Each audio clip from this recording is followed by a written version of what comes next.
The rope swayed gently in the dry Arizona breeze, casting a thin, serpentine shadow across the wooden platform. The noose at its end hung expectantly like a predator waiting for its prey. Below, nearly 200 souls from Silver Canyon had gathered in the dusty town square, their faces a mixture of solemn anticipation and barely contained excitement. Some had brought children. Some had brought lunch. Sheriff Clayton Reynolds stood at the bottom of the 13 steps, his weathered hands resting on the worn leather of his gun belt. At 63, the lines on his face told stories of a lifetime enforcing the law, in a land where justice was often as harsh as the desert itself. But today those lines seemed deeper, carved by something beyond the merciless sun. His pale blue eyes, which had stared down countless outlaws without flinching, couldn't seem to settle on the jailhouse door. Instead, they darted between the crowd, the gallows, and the distant horizon, as if searching for something, anything that might interrupt what was about to happen. The door to the jailhouse creaked open. A collective intake of breath rippled through the crowd as Eleanor Whitaker emerged between two deputies. At 58, she stood straight-backed and proud, her silver-streaked hair pulled into a simple bun at the nape of her neck.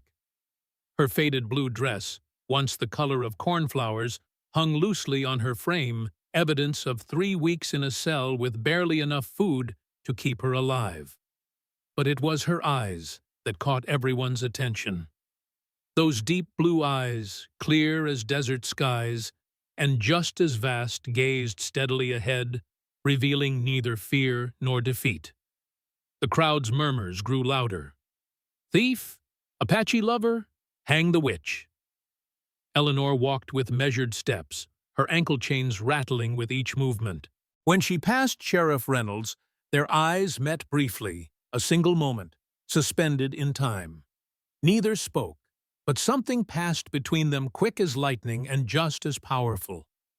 As the deputies guided her up the 13 steps to the gallows, a thin trickle of blood appeared from her left ear, running down her neck, in a crimson line against her pale skin. Clayton noticed immediately. Breaking protocol, he rushed up the steps, waving the executioner back. "Wait," he said, his voice low but commanding. He approached Eleanor, leaning close, as if to adjust her bonds. "You're bleeding," he whispered. "Are you still in pain?"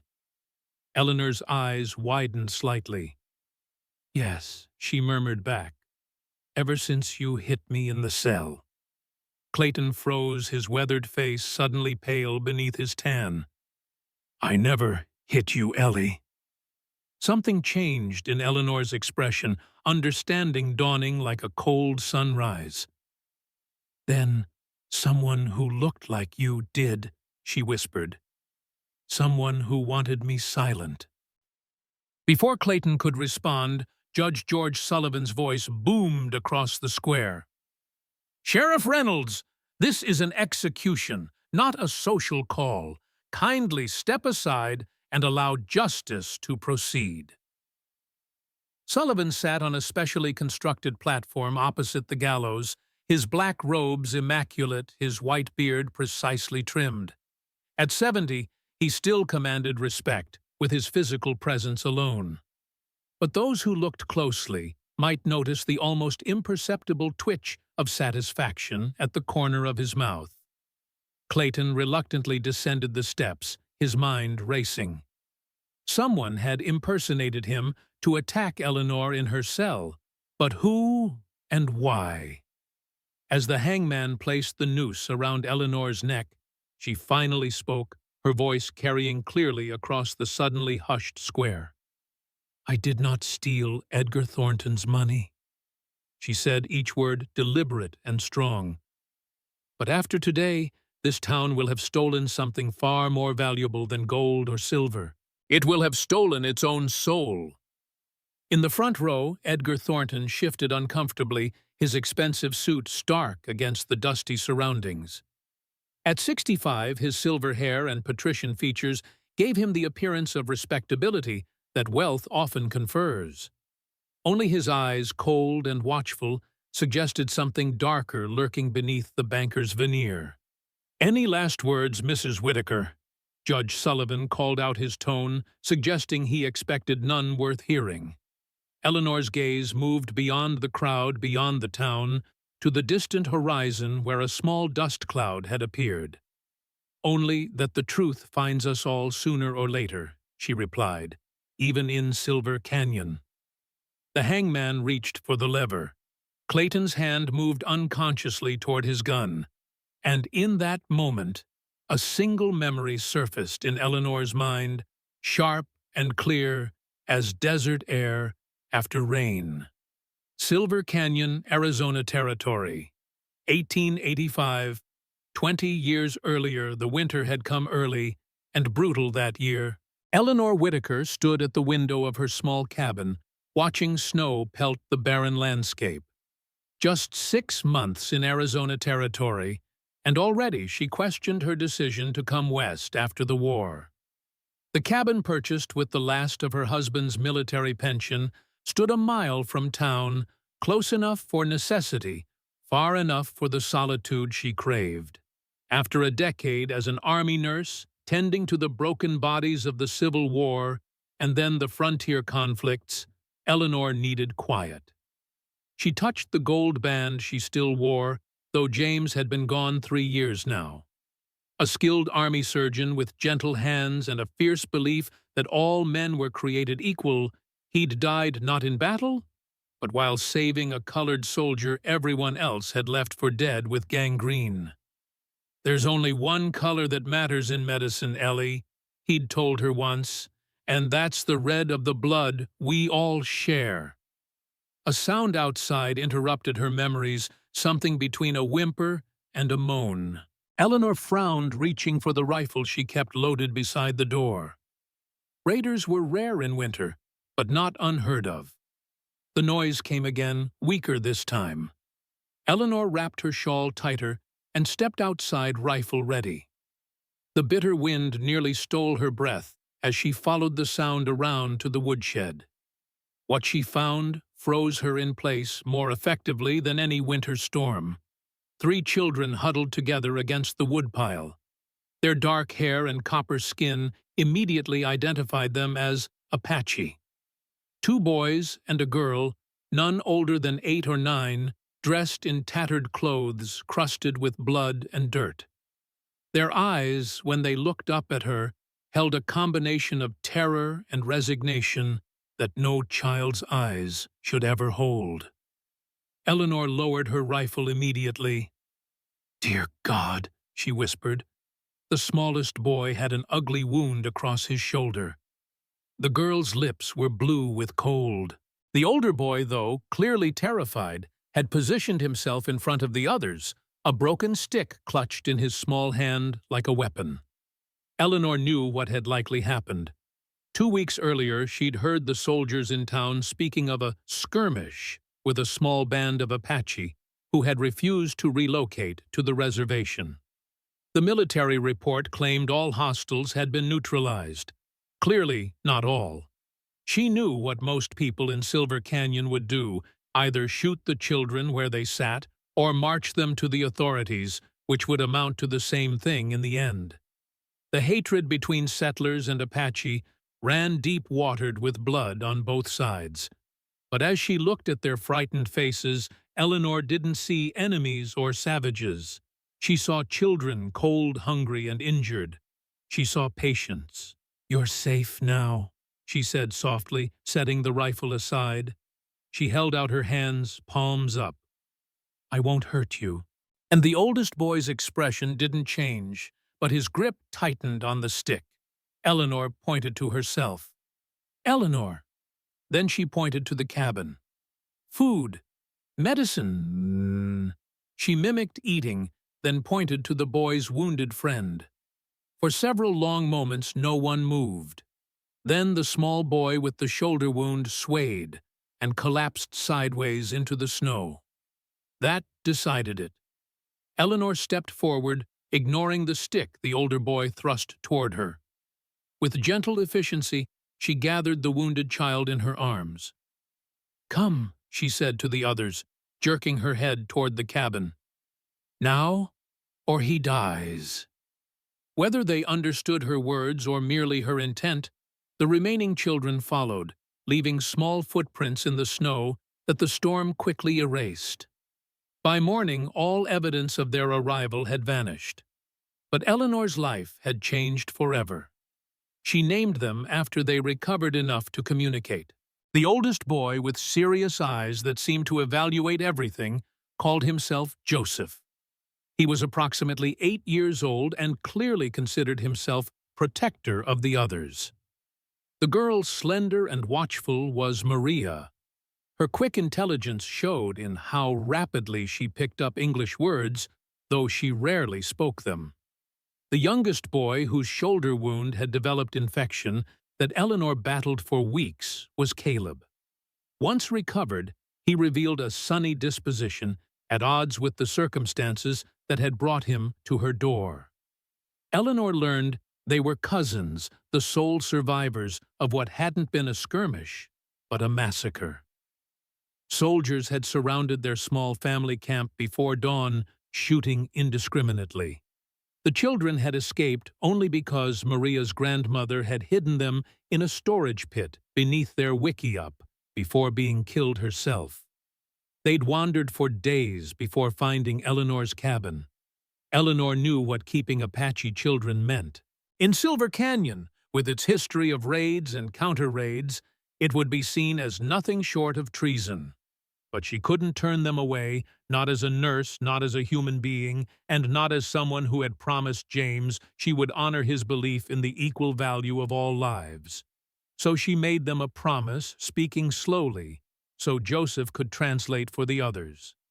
"This is your home now," she told them, sitting beside the fire she kept burning day and night until they all regained their strength.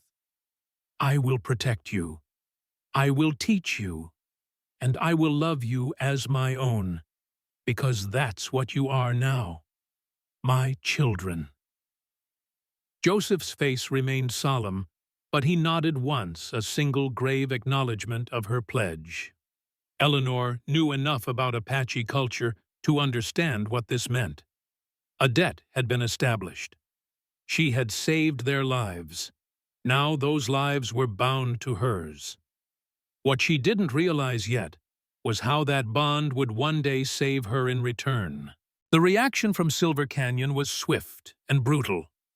Pastor Hopkins, a fire and brimstone preacher with more zeal than compassion, banned Eleanor from church services. No God-fearing congregation should have to worship alongside someone who consorts with heathens and savages, he declared from his pulpit. Dr. Monroe, the town's only physician, refused to sell her medical supplies.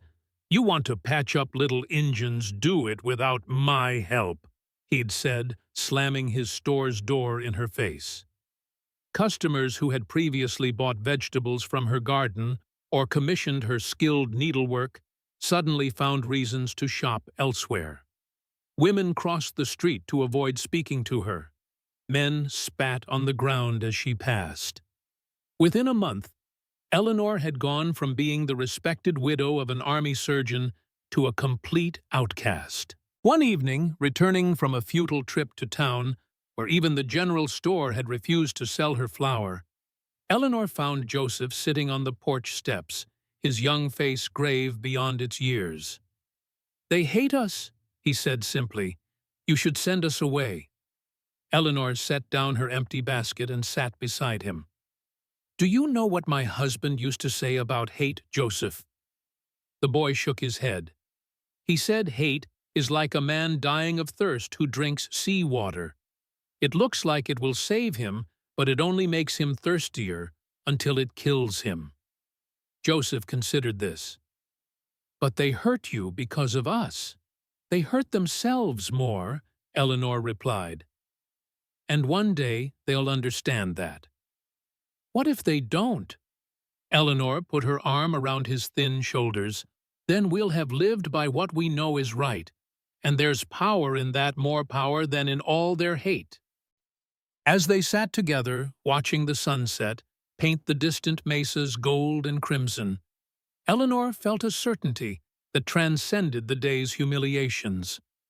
These children needed her, and perhaps, in ways she couldn't yet articulate, she needed them too. Clayton Reynolds had been sheriff of Silver Canyon for 15 years when Eleanor returned to town after the war. He'd known her since they were children.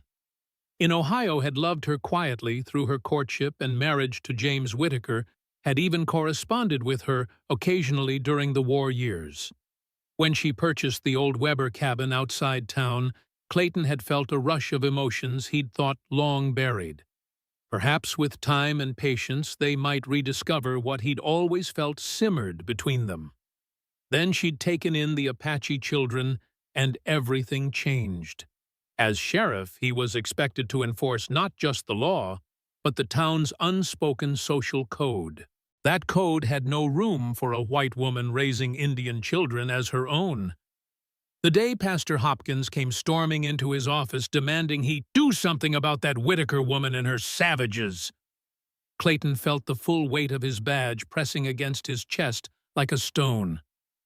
"What exactly is it you expect me to do, Pastor?" he'd asked, keeping his voice neutral. "She's broken no law that I'm aware of."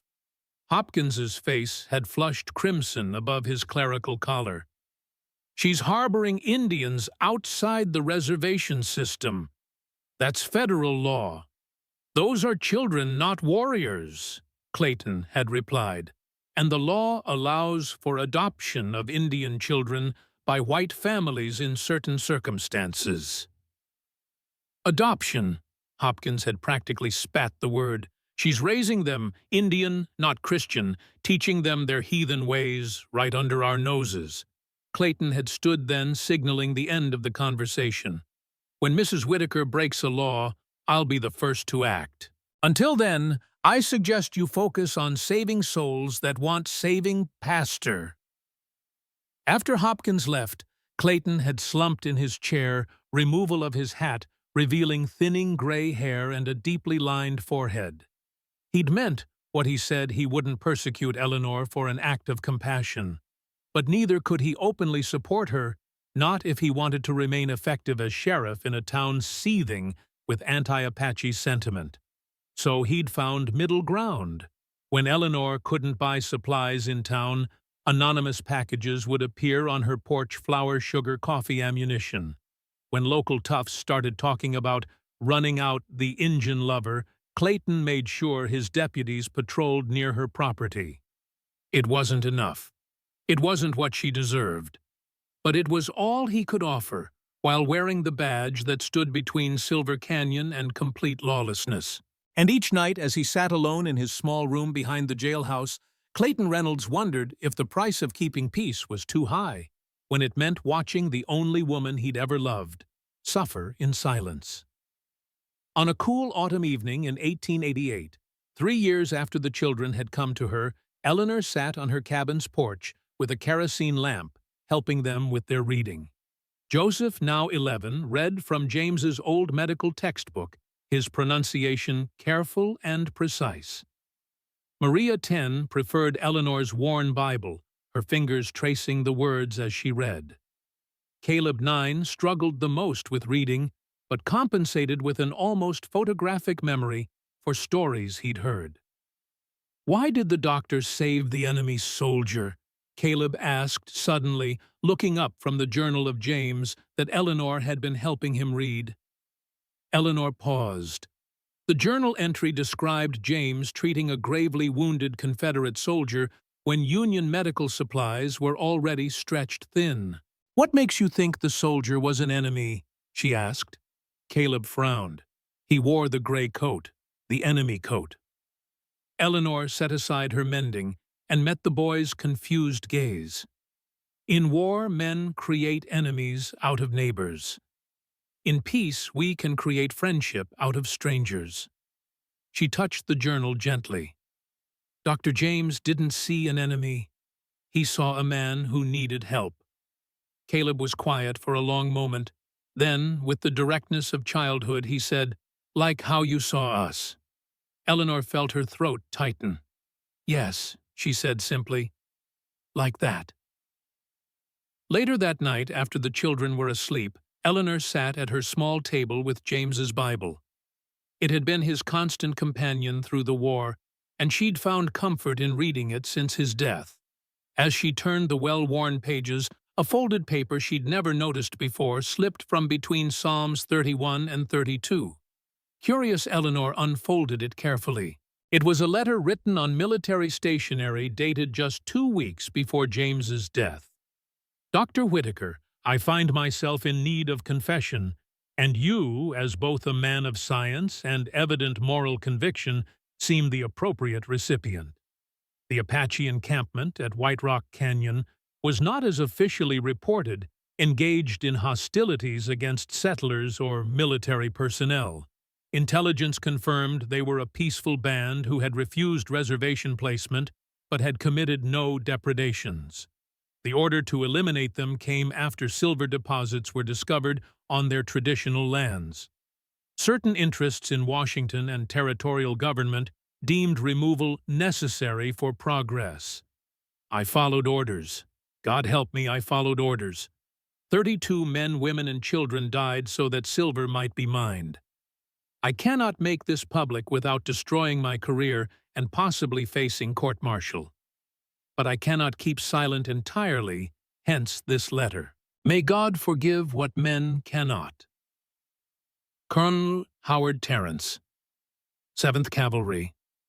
Eleanor's hands, pour amuse, trembled as she reread the letter. White Rock Canyon. That was where Joseph, Maria, and Caleb's family had been killed. This wasn't just a confession, it was evidence of a premeditated massacre for profit. She thought of the 3 children sleeping under her roof, orphaned not by the fortunes of war, but by deliberate murder sanctioned at the highest levels. For a moment, white-hot anger flooded her. She could take this letter to a newspaper, perhaps, as far away as Denver, where they might print it. She could expose the truth. Then reality reasserted itself. It was 1888, 3 years after the massacre. Colonel Terrence had addressed the letter to James, who was now dead. She was a woman alone with 3 Apache children in a town that already hated her. Who would believe her? And what would happen to the children if she tried to tell this truth?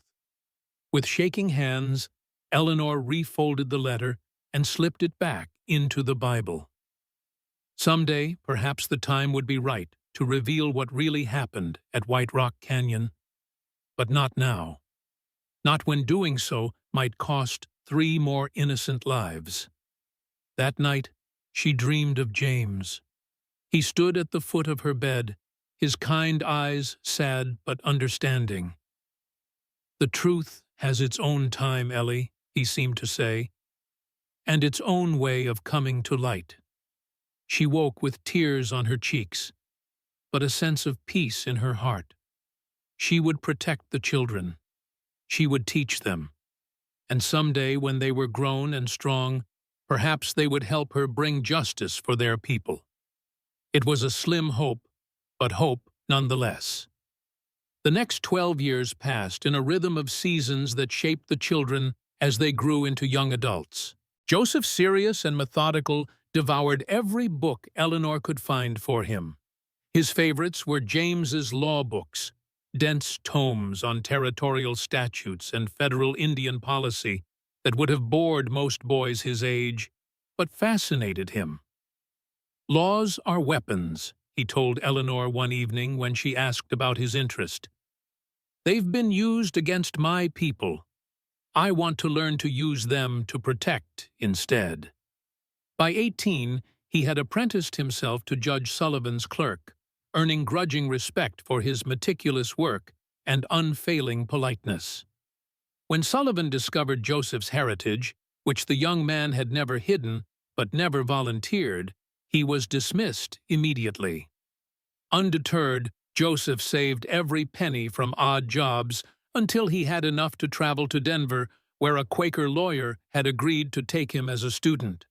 Maria blossomed into a young woman of quiet grace and remarkable healing abilities. She combined Eleanor's medical knowledge with the herbal wisdom her grandmother had begun teaching her before the massacre. By 16, local women, the same ones who snubbed Eleanor publicly, began appearing at the cabin's back door after dark, seeking remedies for ailments they were too embarrassed to take to Dr. Monroe. "They hate us in daylight, but need us in darkness," Maria observed once grinding herbs with the mortar and pestle Eleanor had given her for her birthday. "Is that not the strangest thing?" Eleanor had smiled sadly. "Fear and need have always been close companions, Maria.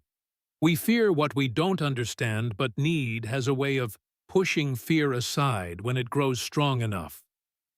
At 19, Maria traveled to New Mexico Territory to study with a legendary Apache medicine woman who had agreed to complete her training.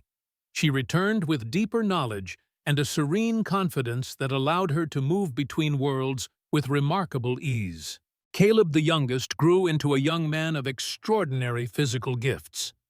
By 14, he could track game across bare rock and shoot the eye out of a squirrel at 50 paces.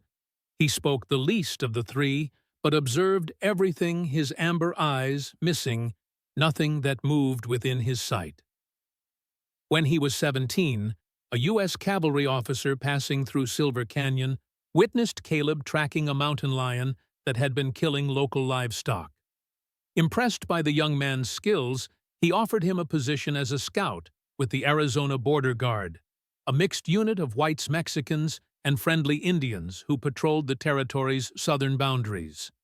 Clayton had intervened then, pulling strings with old Army contacts to ensure Caleb's position would be respected and his safety guaranteed.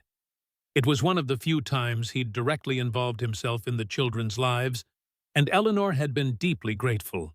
Through it all, the growth, the departures, the returns, Eleanor remained their center, their home, their mother in all but blood. Her hair's silvered lines appeared around her eyes and mouth, but her spirit remained as strong as the day she'd found 3 frightened children behind her woodshed. She never regretted her choice, not even in the darkest moments of social isolation. The children had given her life purpose after James's death. They had become her legacy in a world that had tried to render her invisible. And though she didn't know it yet, they would soon become her salvation. Edgar Thornton had come to Silver Canyon in 1870, just as the silver boom was transforming the sleepy outpost into a proper town. With Eastern backing and a keen nose for opportunity, he'd established the territory's first bank and begun quietly acquiring mineral rights and land claims from miners eager for quick cash. By 1880, he owned half the productive mines in the county and had constructed an imposing stone bank building on Silver Canyon's main street, its Grecian columns and copper-domed roof visible for miles across the desert plain. Few people knew he'd begun his Western career as a lieutenant in the 7th Cavalry, serving under Colonel Howard Terrence in campaigns against the Apache. Fewer still knew he'd been present at White Rock Canyon, or that he'd been the one to first identify the silver deposits that had sealed the fate of the band camped there. When Eleanor Whitaker arrived in Silver Canyon with her refined Eastern manners and Army surgeon husband's reputation, Thornton had paid her little attention. When she'd taken in 3 Apache orphans, the very ones who should have died at White Rock, his attitude had changed dramatically. He began watching her, sometimes from his bank window as she passed on her increasingly rare trips to town, sometimes from horseback observing her cabin from distant ridges, sometimes on moonless nights, standing in the shadows of her porch, listening to her read to the children inside. 3 times over the years he'd approached her about selling her land. Each time she'd refused politely but firmly. The 3rd time in 1900, his control had slipped. "That land should be in proper hands, Mrs. Whitaker," he'd said, his cultured voice taking on an edge. "Apache-loving hands aren't proper in this territory." Eleanor had straightened her spine, her blue eyes flashing. "My hands nursed soldiers back to health, while yours were signing orders that sent them to die, Mr. Thornton. I believe mine are proper enough for any territory."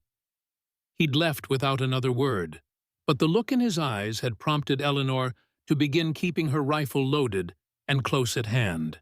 What Eleanor couldn't know, was that her small homestead sat atop what geologists suspected might be an extension of the rich White Rock silver vein. Thornton had acquired every surrounding parcel, but the final piece, the key to potentially millions in silver, remained stubbornly in the hands of a woman who seemed immune to both intimidation and financial inducement. As the years passed and the 3 Apache orphans grew into educated, capable adults with connections beyond Silver Canyon, Thornton's anxiety had grown. If they ever discovered the truth about White Rock, if that letter Eleanor kept hidden in her Bible ever came to light, everything he'd built could crumble. By 1905, Edgar Thornton had decided Eleanor Whitaker needed to disappear, and he'd devised the perfect way to make it happen. Judge George Sullivan had never been a particularly compassionate man, but neither had he been considered cruel. He administered territorial justice with rigid adherence to the law as written, showing no favoritism to rich or poor. The one exception to his impartiality was Eleanor Whitaker. 5 years earlier, his only daughter, Rebecca, had been Silver Canyon's golden child, beautiful, accomplished, and engaged to the son of a prominent Phoenix family. Then she'd met a young Apache man working as a translator for a government survey team. Within 6 months, she'd disappeared, leaving only a note saying she was following her heart and would contact her parents when she felt safe doing so. Sullivan had been devastated, but beneath his grief burned a cold rage directed at the one person he blamed for his daughter's corruption, Eleanor Whitaker. After all, hadn't she shown the entire town that it was acceptable for white women to consort with Apache? Hadn't she taught at the Sunday school before being banned, telling impressionable children that God loved all his creations equally? In Sullivan's mind, Eleanor had planted the seeds that had led to his daughter's ruin. And when Rebecca returned 5 years later, with an Apache husband and mixed-blood child seeking reconciliation, Sullivan had turned them away, his fury only intensifying. So when Edgar Thornton approached him in early 1905 with concerns about Eleanor possibly embezzling from accounts she managed for several elderly women in town, Sullivan was predisposed to believe the worst. When evidence began to accumulate, he saw no reason to question its veracity.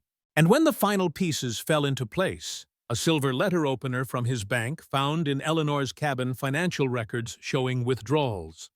She couldn't explain a witness claiming to have seen her entering the bank after hours. Sullivan felt a grim satisfaction in finally having the means to punish the woman who had, in his mind, destroyed his family. The trial held in April 1905 had been brief and decisive. Eleanor, defended only by a court-appointed lawyer who was more afraid of offending Thornton than committed to finding truth, had maintained her innocence throughout.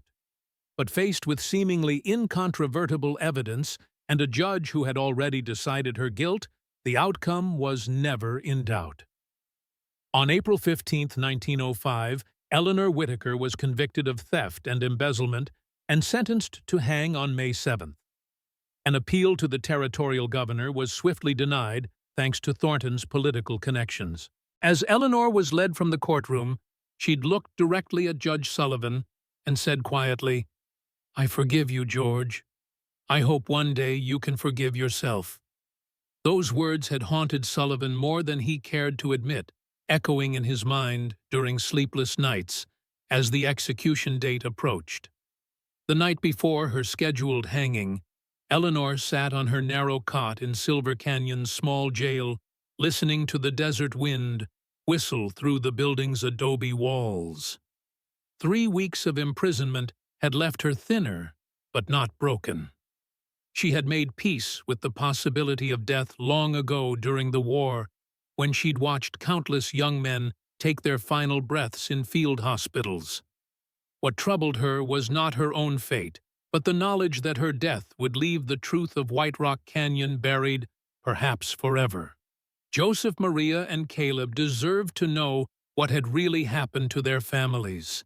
The world deserved to know. A soft step outside her cell drew her attention. In the dim light of a single lantern, she saw Clayton Reynolds standing there, his badge catching the glow as his chest rose and fell with quickened breath. "Sheriff?" she acknowledged quietly.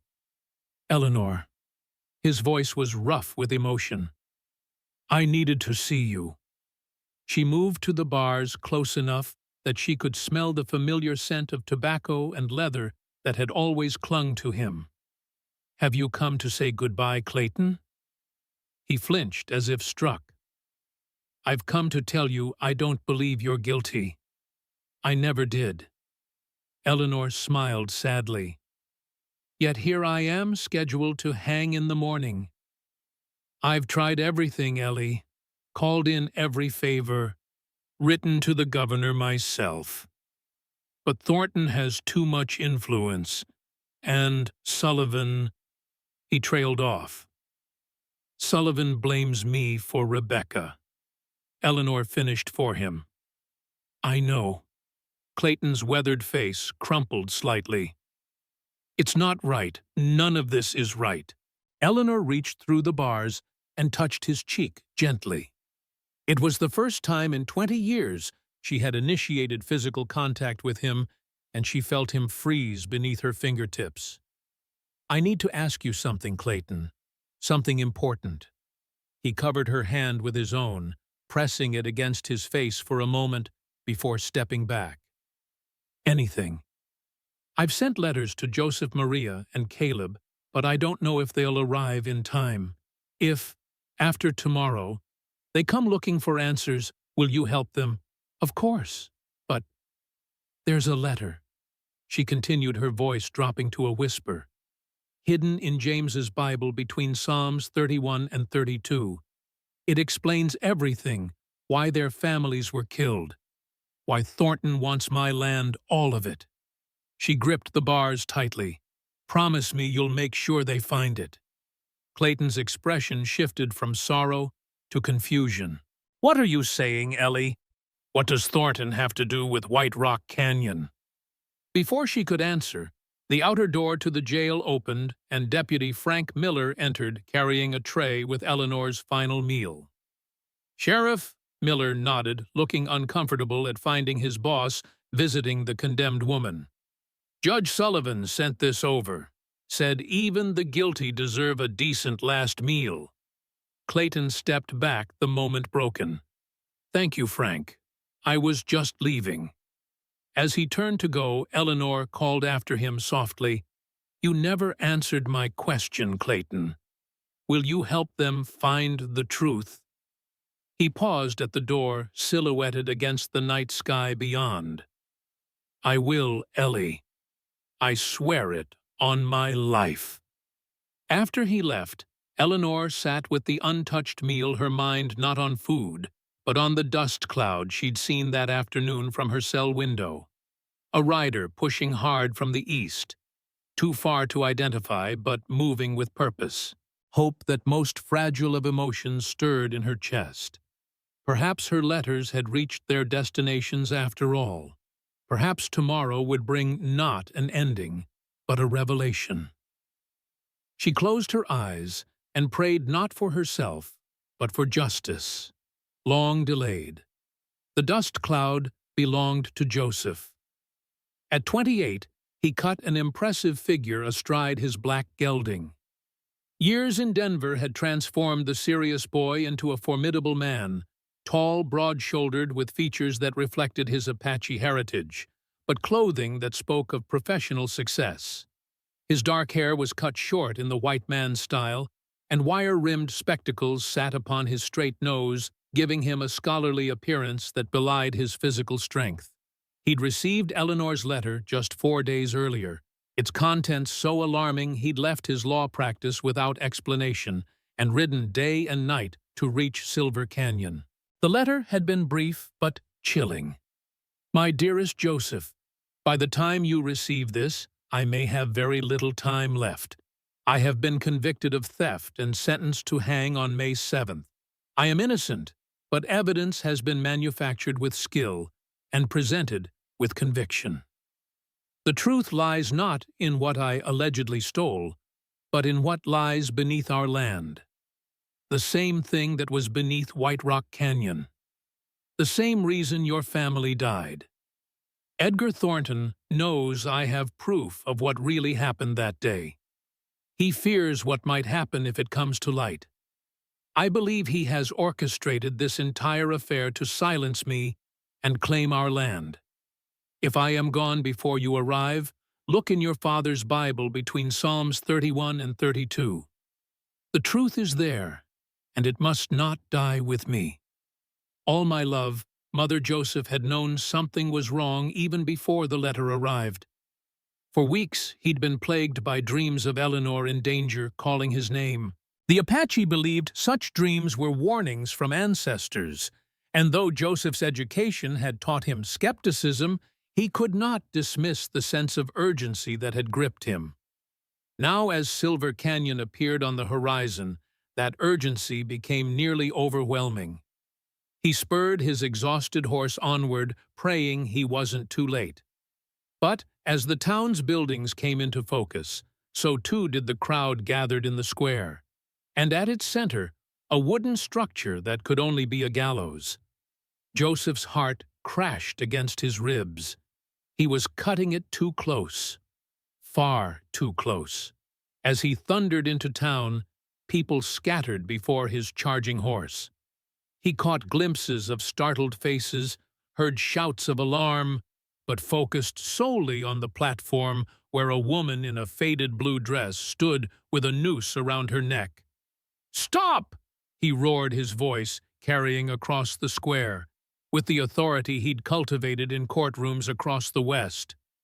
"Stop this execution!" Clayton Reynolds's head snapped toward him, recognition and relief washing over his features in equal measure. Judge Sullivan rose from his seat, face darkening with anger, and Edgar Thornton, standing in the front row of spectators, went deathly pale. Joseph leapt from his horse before it had fully stopped landing with the grace of his ancestors, despite his city attire. From his saddlebag he pulled a leather portfolio filled with papers. "Sheriff Reynolds," he called, striding forward with purpose, "I have evidence proving Eleanor Whitaker's innocence. Evidence that must be considered immediately." Clayton moved toward him, hand raised, to stop the executioner who had been reaching for the lever. "Joseph Whitaker," he acknowledged, "you have approximately 3 minutes to present your case." "Joseph!" Eleanor's voice floated down from the gallows filled with such joy that it momentarily silenced the murmuring crowd. Even with a noose around her neck, seeing her son alive and present had transformed her. Judge Sullivan's gavel cracked against the wooden arm of his chair. "This is highly irregular. The condemned has been tried and convicted according to territorial law. The time for appeals has passed." Joseph turned toward the judge, his expression composed but determined. "With all due respect, Your Honor, Territorial Statute 47.3 clearly states that new evidence discovered after sentencing can halt an execution if presented to the presiding judge. I have such evidence here." He held up his portfolio. Banking records from Denver showing that Edgar Thornton withdrew exactly $50, the exact amount allegedly stolen from Eleanor Whitaker's cabin 3 days before reporting the theft. The crowd's murmur grew louder. Thornton took a step backward, his eyes darting left and right like a cornered animal's. "Furthermore," Joseph continued, his voice gaining strength, "I have documentation proving that Eleanor Whitaker's land sits atop a silver deposit that Mr. Thornton has been attempting to acquire for years, the same silver deposit that led to the massacre at White Rock Canyon 20 years ago. At this, a collective gasp rippled through the crowd. White Rock Canyon was rarely mentioned in polite company, a dark chapter most preferred to forget. Judge Sullivan's face had gone from angry to alarmed. "These are serious allegations, Mr. Whitaker. Do you have actual proof to support them?" "I do, Your Honor." Joseph opened the portfolio and removed several documents. "These geological surveys commissioned by Mr. Thornton's bank, but never made public show, the White Rock silver vein extends directly beneath Eleanor Whitaker's property." He stepped closer to the judicial platform, offering the papers. Sullivan hesitated, then took them, his expression guarded as he examined the documents. "And I have one more piece of evidence," Joseph said, turning to face the crowd. "A witness who can testify to Mr. Thornton's actions."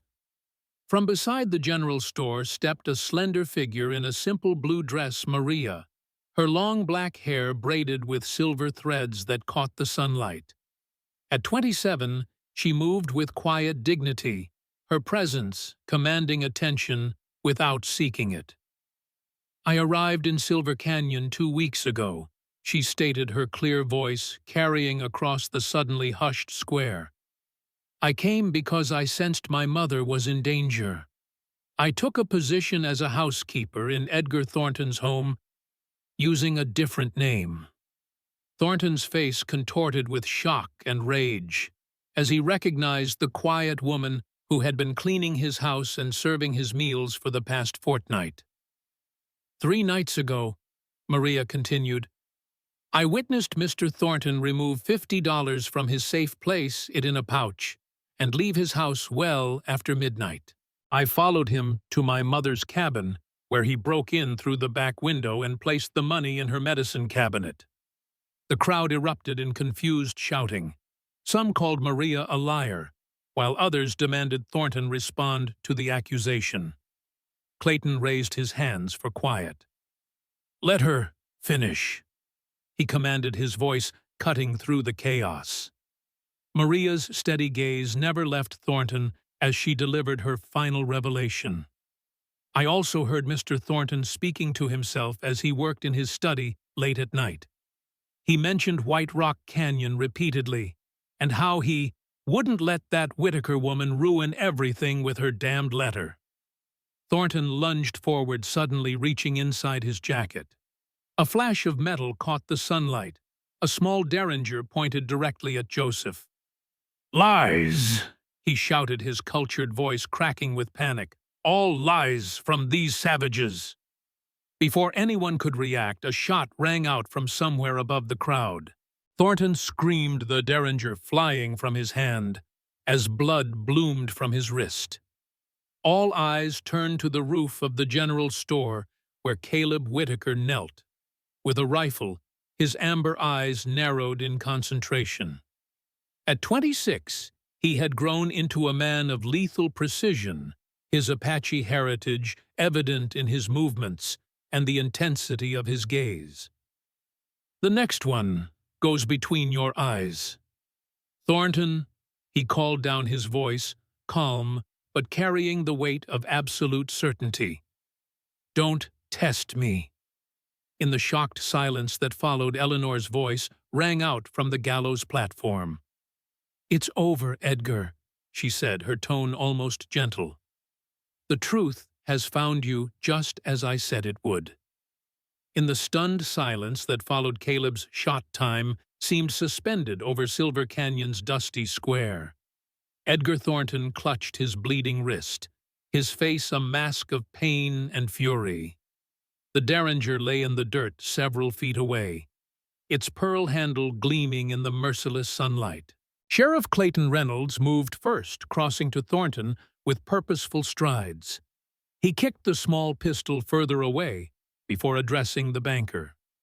"That was attempted murder in front of 50 witnesses, Edgar," he said, his voice hard as desert stone. "On top of whatever else you've done." Thornton's composed facade had crumbled completely.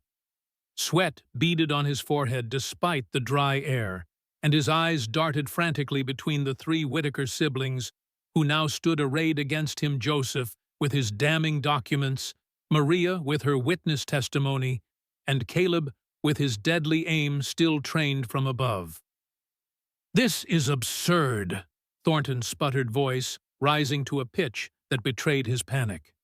"You can't possibly believe these savages over a respected businessman." The word "savages" rippled through the crowd, drawing both murmurs of agreement and uncomfortable shifting. Clayton's weathered face hardened further. "Dr. Monroe," he called, not taking his eyes off Thornton, "would you please tend to Mr. Thornton's wound? We don't want him bleeding out before he can stand trial." From the crowd, the town's physician stepped forward reluctantly. At 65, Monroe had spent decades avoiding treating anyone with Indian blood. Now he approached Thornton with the same distaste usually reserved for the Apache. While Monroe bandaged Thornton's wrist, Judge Sullivan rose from his seat, his judicial robes billowing slightly in the desert breeze. He had been studying the documents Joseph provided, his expression growing increasingly troubled. "These surveys appear authentic," he announced, his authoritative voice cutting through the murmurs. "They bear Mr. Thornton's bank seal and signature." He turned to Joseph. "However, Mr. Whitaker, geological evidence alone doesn't prove your mother's innocence." Joseph straightened his spine, years of legal training evident in his composed response. "No, Your Honor, but it establishes motive. Combined with my sister's eyewitness testimony and the banking records showing Mr. Thornton's suspicious withdrawal, it creates reasonable doubt at minimum." Sullivan's white beard twitched as he considered this. The old judge had never been one to reverse himself publicly, yet the evidence before him demanded acknowledgement. "What of this letter you mentioned?" Sullivan asked, his tone marginally softer. "The one Mr. Thornton allegedly feared." A heavy silence fell over the gathering. Eleanor, still standing on the gallows with the noose around her neck, spoke into that silence with quiet dignity. "The letter is from Colonel Howard Terrence of the 7th Cavalry," she said, "written to my husband before his death. It confesses that the White Rock Canyon massacre was ordered not because of Apache hostilities, but because silver was discovered on their land." Her eyes found Thornton's, land that Mr. Thornton subsequently acquired through his connections in the territorial government. Thornton lunged forward, despite his injury, his face contorted with rage. "She's lying. There is no such letter." Joseph stepped forward, his tall frame imposing despite his scholarly appearance. "The letter exists, Your Honor. It's hidden in Dr. James Whitaker's Bible at my mother's home. I suggest we adjourn to retrieve it immediately." Clayton nodded in agreement, but before Sullivan could respond, Pastor Hopkins pushed his way to the front of the crowd. At 70, the preacher remained an imposing figure, his black coat and white collar stark against the colorful gathering. "This is preposterous," he thundered, pointing a bony finger at Eleanor. "This woman harbored savages for 20 years, flouting God's natural order and the town's moral standards. Now her Indian accomplices appear with convenient evidence, just as justice is about to be served." Murmurs of agreement rippled through portions of the crowd. Silver Canyon's wounds ran deep, with many families having lost members to Apache raids in decades past. The idea of overturning a conviction based on testimony from Indians, even educated, well-spoken ones, struck against ingrained prejudices. Joseph turned to face Hopkins, removing his wire-rimmed spectacles in a gesture that made him appear suddenly more Apache and less the Denver lawyer. 20 years ago, Pastor, you preached that taking in 3 starving, wounded children was an offense against God. Today, those same children stand before you as living testimony that your God might be smaller than the one my mother serves. Hopkins's face flushed crimson. Before he could retort, Maria stepped forward, her quiet presence somehow commanding more attention than the pastor's bluster. "I've studied both Apache spirituality and Christian teachings," she said, her voice gentle but firm. "Both tell us that truth and justice are sacred. Both tell us that innocent blood cries out from the ground." Her dark eyes swept across the assembled townspeople. Today, Silver Canyon must decide which god it truly serves, the god of justice or the god of silver. A woman in the crowd gasped audibly. Others looked away, unable to meet Maria's steady gaze. Judge Sullivan cleared his throat, clearly uncomfortable with the theological turn the proceedings had taken. "This is a court of law, not a church debate," he said sternly. "Sheriff Reynolds, please escort a party to the Whitaker homestead to retrieve this alleged letter. In the meantime, I order the execution stayed pending examination of new evidence." Relief washed over Clayton's face. "Gladly, Your Honor." He turned toward the gallows. "Deputy Miller, remove Mrs. Whitaker from the gallows and return her to her cell until this matter is resolved." As Eleanor was led down the 13 steps, her eyes never left her children. 20 years she had protected them, raised them, loved them.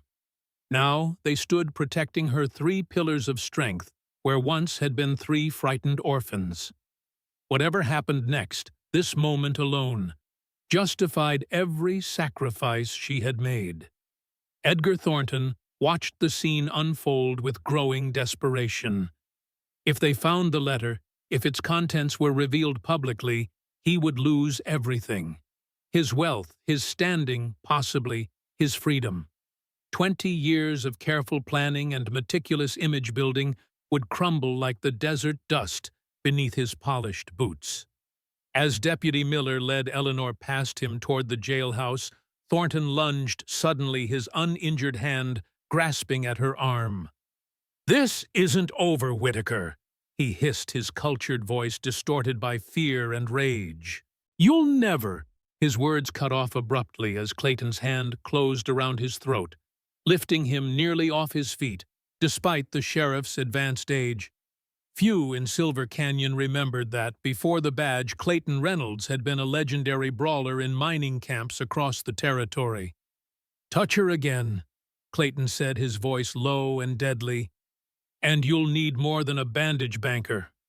He released Thornton, who staggered back, gasping and clutching his throat. The crowd parted around him like water around a stone, no one willing to aid the man who might have orchestrated the unjust execution of Eleanor Whitaker. Sullivan's gavel cracked against his makeshift bench. "This court stands in recess until 4 o'clock this afternoon, at which time all evidence will be presented and evaluated. Sheriff Reynolds, secure Mr. Thornton in a cell separate from Mrs. Whitaker. The rest of you disperse until the hearing resumes."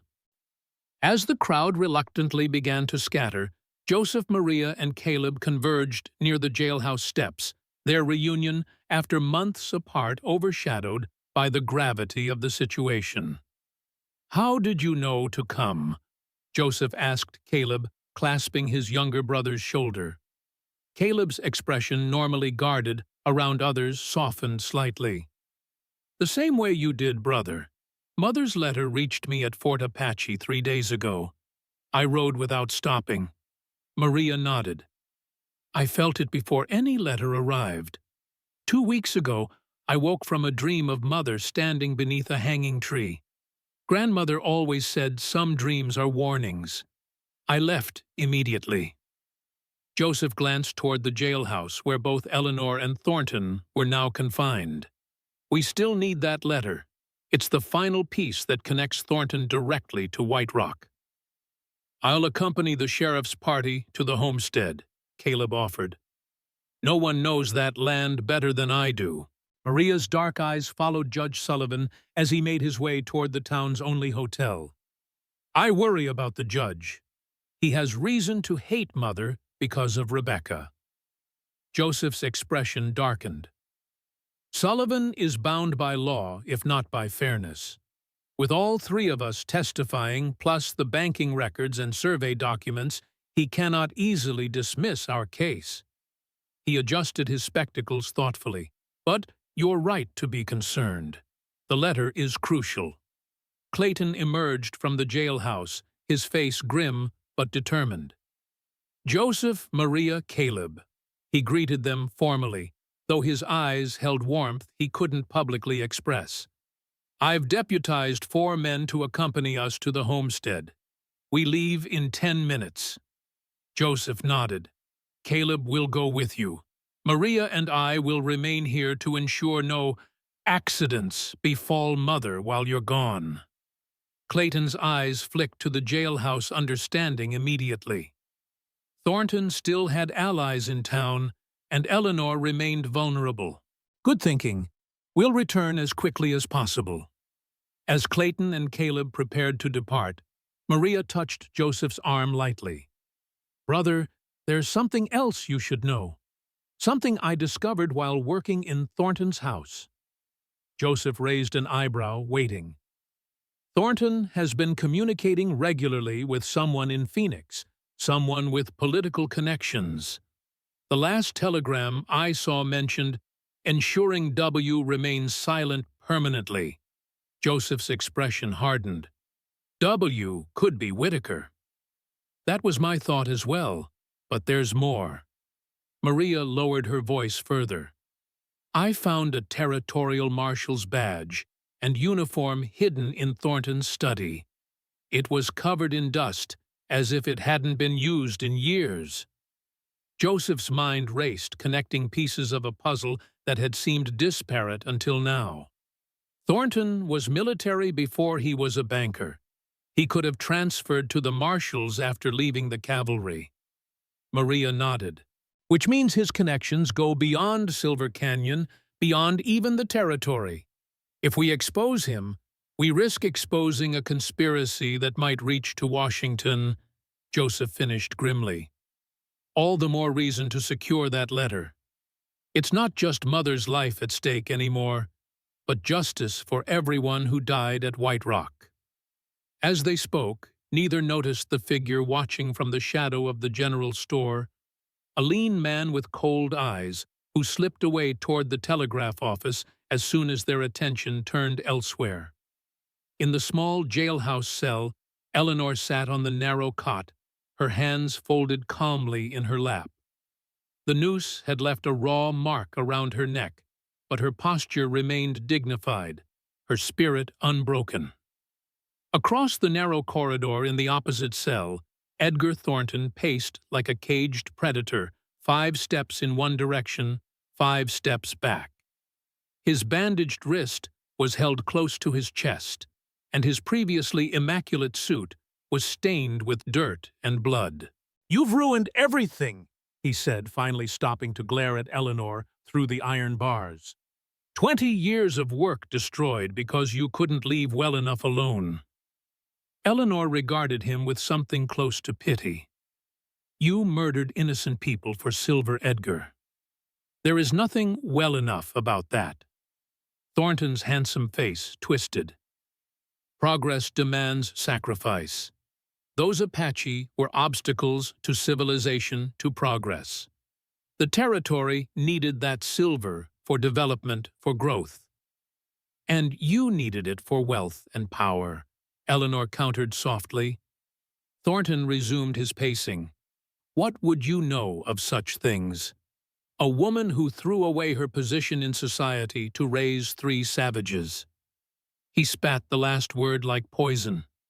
I've known more about power than you ever will, Edgar. Eleanor replied, her voice steady. I've held it in my hands as men died in army field hospitals. I've seen how quickly it can vanish. True power isn't in banks or mines or political connections. It's in the choices we make when those things are stripped away. Thornton laughed a harsh sound without humor. Philosophy won't save you, Eleanor. Even with your Indian brats making a scene, Sullivan won't overturn a verdict. His reputation couldn't survive it. Eleanor's blue eyes remained calm. "You're wrong about George. He's a proud man, but not a corrupt one. We'll see."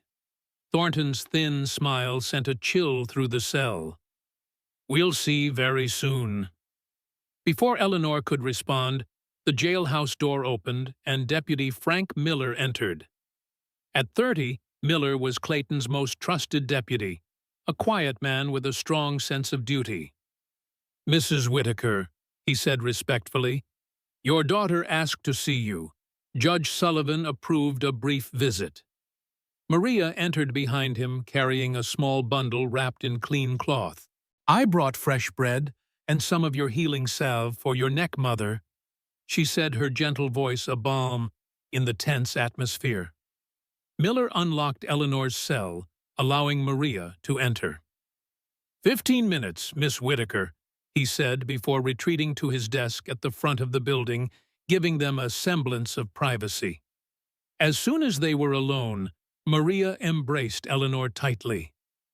"I was so afraid we wouldn't reach you in time," she whispered, her composure finally cracking to reveal the frightened daughter beneath.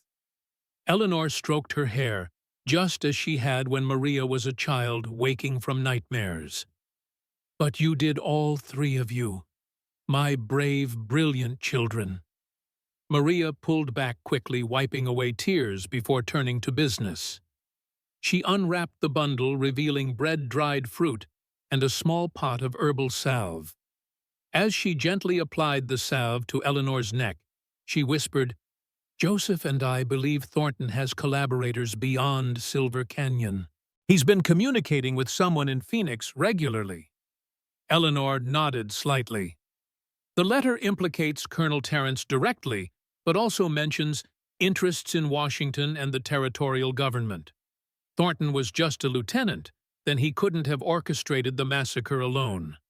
Maria's fingers paused in their gentle ministrations. "How long have you known about all of this, Mother?" "Since 1888, Eleanor admitted.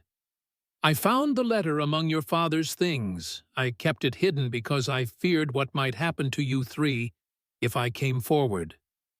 "And now?" Eleanor's eyes sharpened with resolve. "Now you're grown, and the truth can finally see daylight." She glanced toward Thornton's cell, where the banker had gone suspiciously quiet. "But we must be careful. Desperate men are dangerous men." Maria nodded, continuing to tend her mother's injuries while they spoke in hushed tones of the events that had brought them to this moment.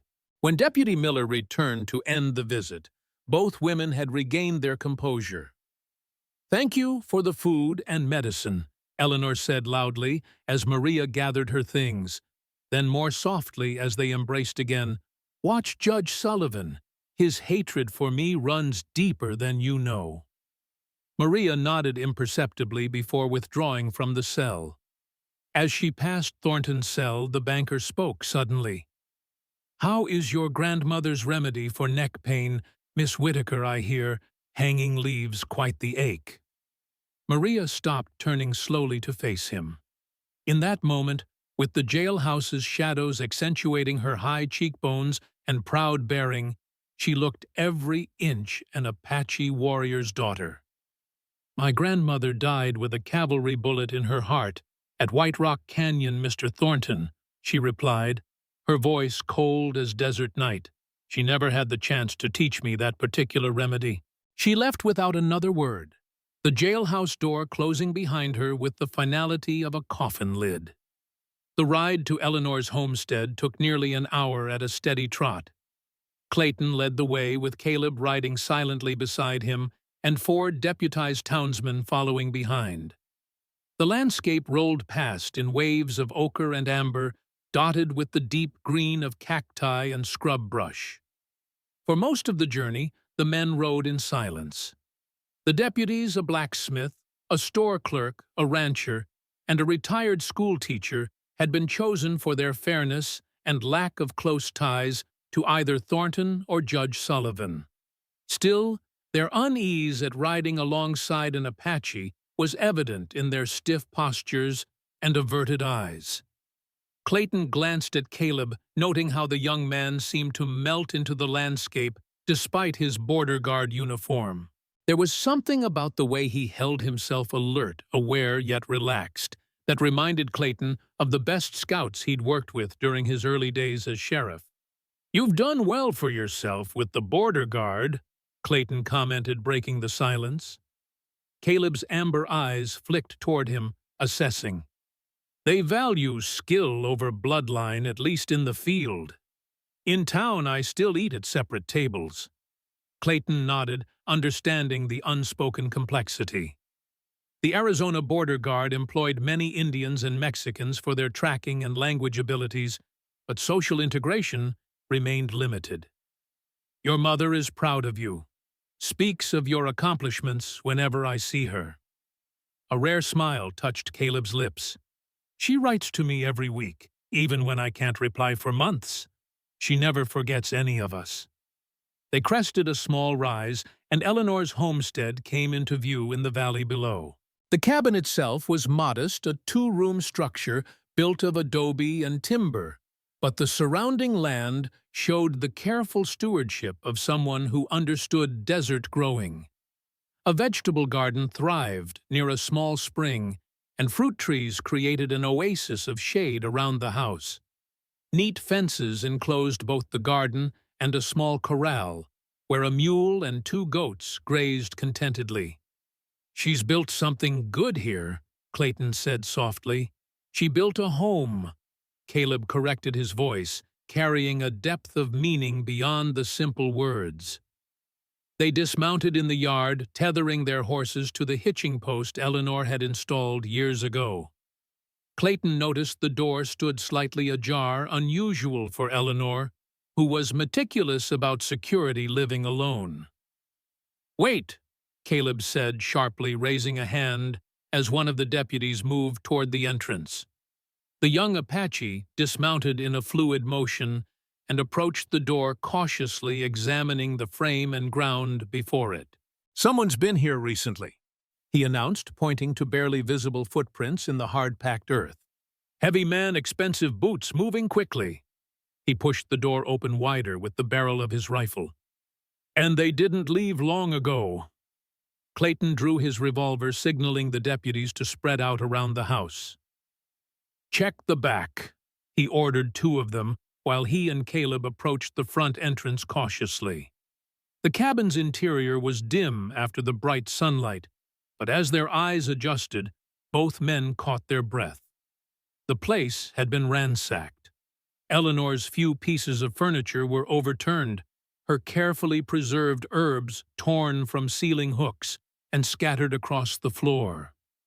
Books had been pulled from shelves, their pages ripped out and strewn about like bizarre desert snow. "They were looking for something," Clayton muttered, surveying the destruction. "The letter," Caleb confirmed, already moving methodically through the chaos. He went directly to the small bookshelf where Eleanor kept her most precious possessions. James's medical texts, a volume of Emerson's essays, a collection of territorial maps, and the Bible. The shelf was empty. "It's gone," Caleb said, his voice taut with controlled anger. "All of it." Clayton joined him, noting the dust outline where the Bible had rested. "Thornton couldn't have done this himself. He's been in custody since this morning." "He has allies," Caleb replied grimly, "or employees willing to do his dirty work." He knelt, examining the scattered papers more carefully. These were torn deliberately, searching for something hidden between pages. A shout from outside interrupted them. "Sheriff, we found something." They emerged into the harsh sunlight to find one of the deputies standing near the spring holding a charred piece of leather. "Looks like someone had themselves a little fire," the deputy reported, pointing to a small pit of ashes. "Burned some books from the smell of it." Caleb took the leather fragment, turning it over in his hands. His expression remained controlled, but Clayton saw the muscle in his jaw tighten. "This is from Father's Bible," he said quietly. The cover was distinctive Spanish leather, with his initials tooled in the corner. Clayton felt a cold weight settle in his stomach. Without the letter, they had Joseph's banking records and Maria's testimony compelling but not definitive. Thornton would claim the banking transactions were legitimate, and Maria's testimony would be dismissed as that of an Indian with a grudge. "We need to get back to town," he said urgently. "Whoever did this might have been sent to do more than destroy evidence." Caleb nodded, already striding toward his horse. Mother and the others could be in danger. As they mounted up, Clayton couldn't shake the feeling that events were accelerating beyond his control. 20 years of simmering tensions were coming to a boil, and before the day ended, Silver Canyon would be forever changed, for better or for worse. Maria found Joseph waiting on the jailhouse porch, his tall frame leaning against a support post as he observed the townspeople going about their afternoon business. Most avoided looking directly at the building where the morning's dramatic events had unfolded, but their furtive glances and hushed conversations revealed that little else occupied their thoughts. "How is she?" Joseph asked as Maria joined him. "Strong as always," Maria replied. "But concerned. She believes Thornton has powerful allies beyond Silver Canyon." Joseph nodded grimly. "She's right. While you were inside, I spoke with the telegraph operator. He confirmed that Thornton sent an urgent message to Phoenix this morning before his arrest. To whom? He wouldn't say, but he seemed frightened." Joseph's dark eyes scanned the street carefully. "Something's happening, Maria. I can feel it." Maria followed his gaze, noting how the town seemed divided between those going about their business and those gathered in small, intense discussions. The town is taking sides. Some believe Mother's innocence, others cling to their prejudices.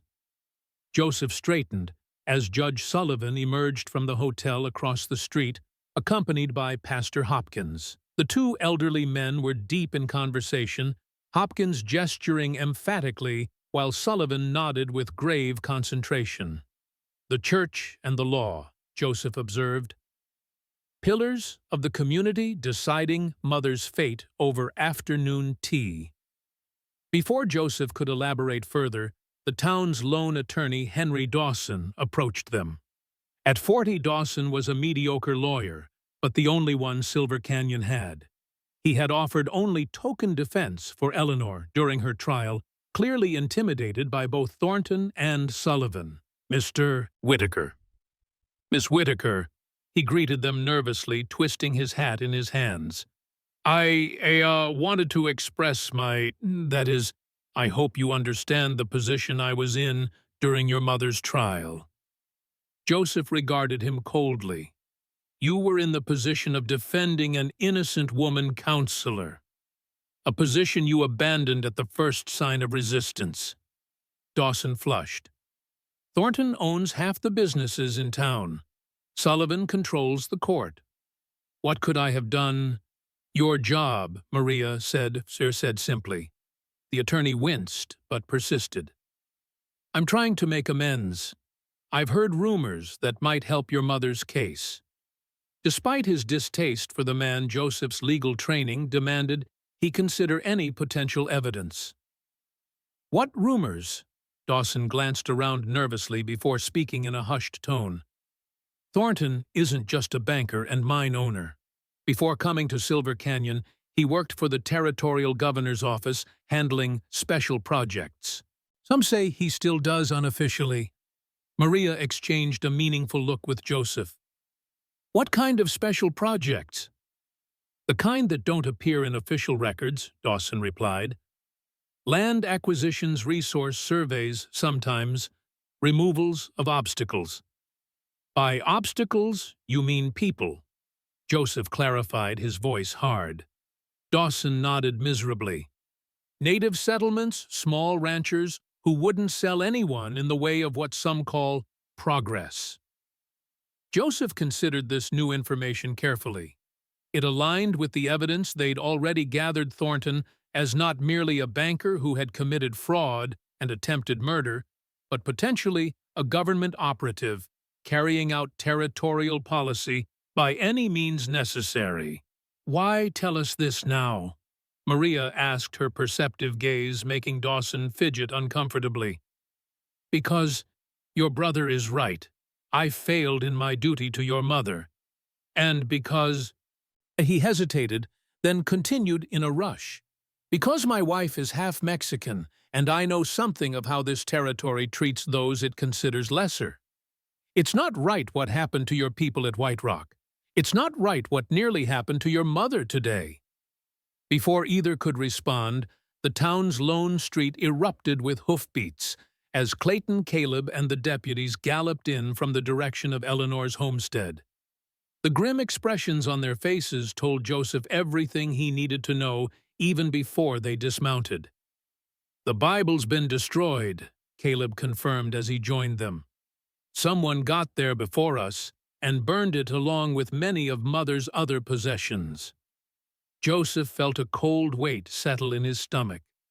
Without the letter, their case against Thornton was significantly weakened.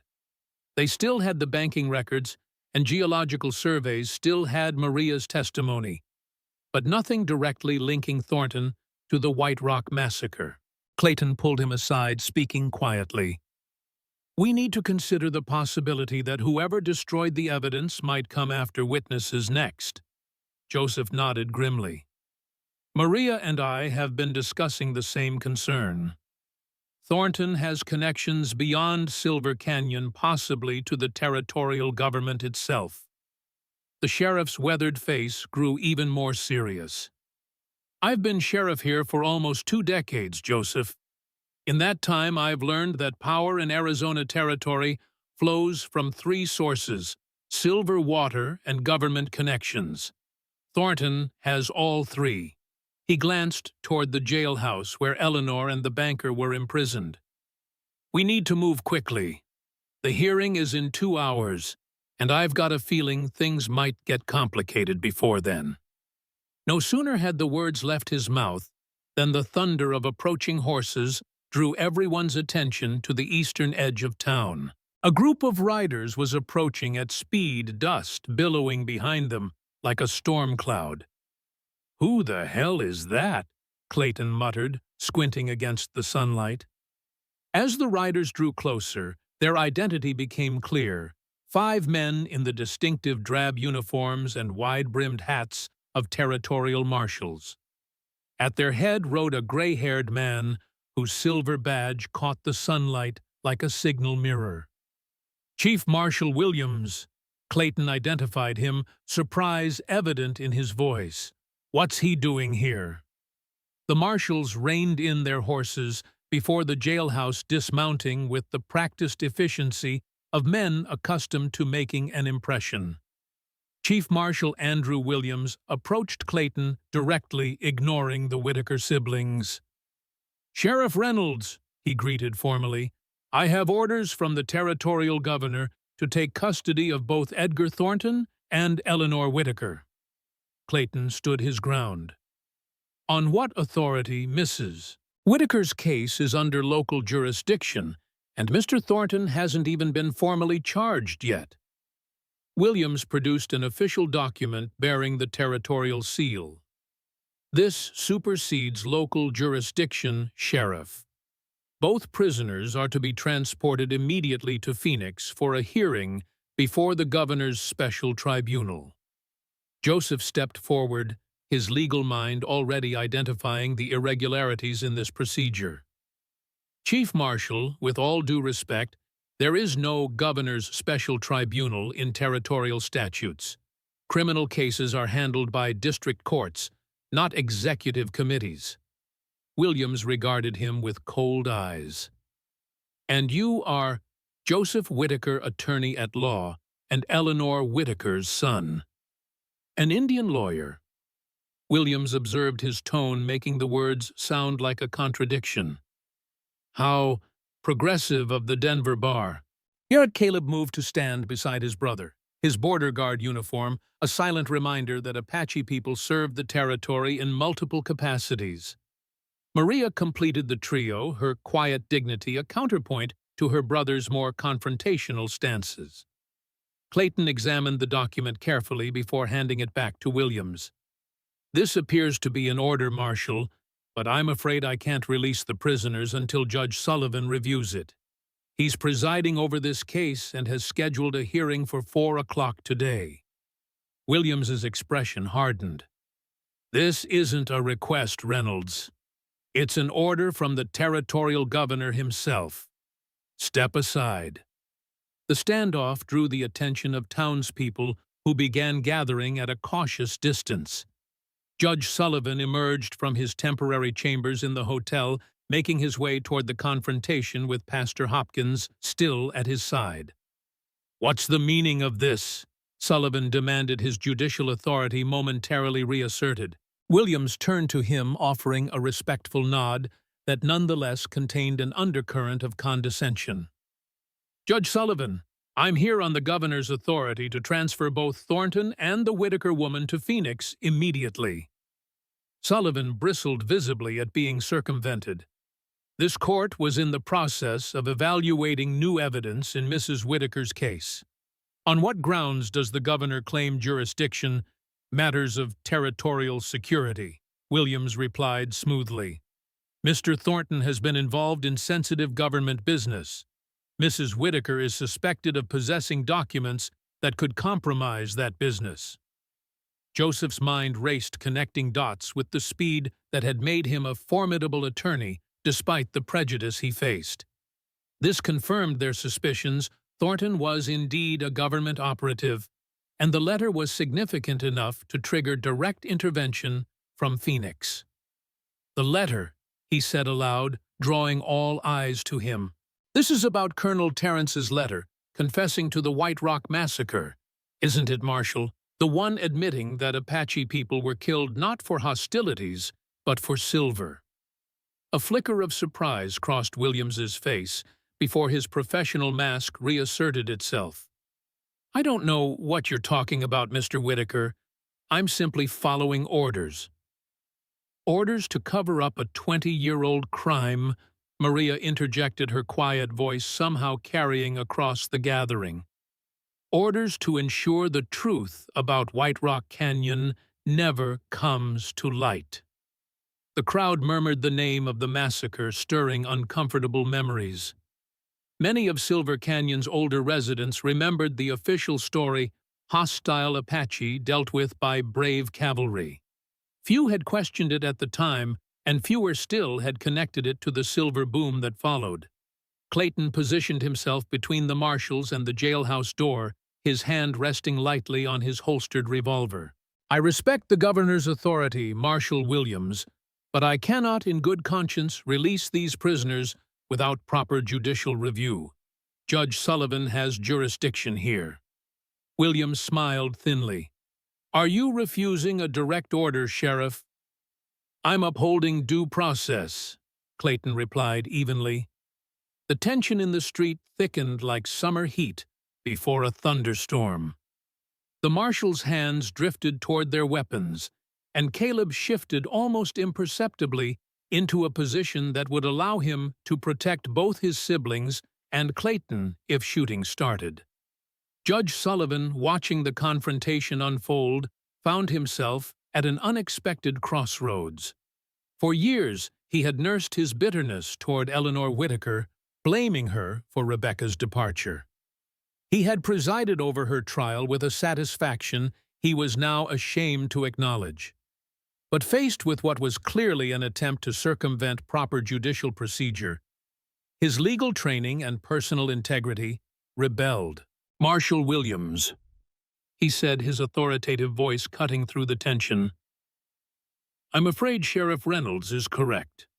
Territorial statute clearly states that prisoners under local jurisdiction cannot be transferred without judicial review, even on governor's orders."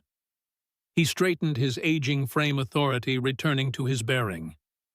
"As the presiding judge in this jurisdiction, I am denying your request for transfer, pending this afternoon's evidentiary hearing." Williams's face darkened. "You're making a mistake, Judge.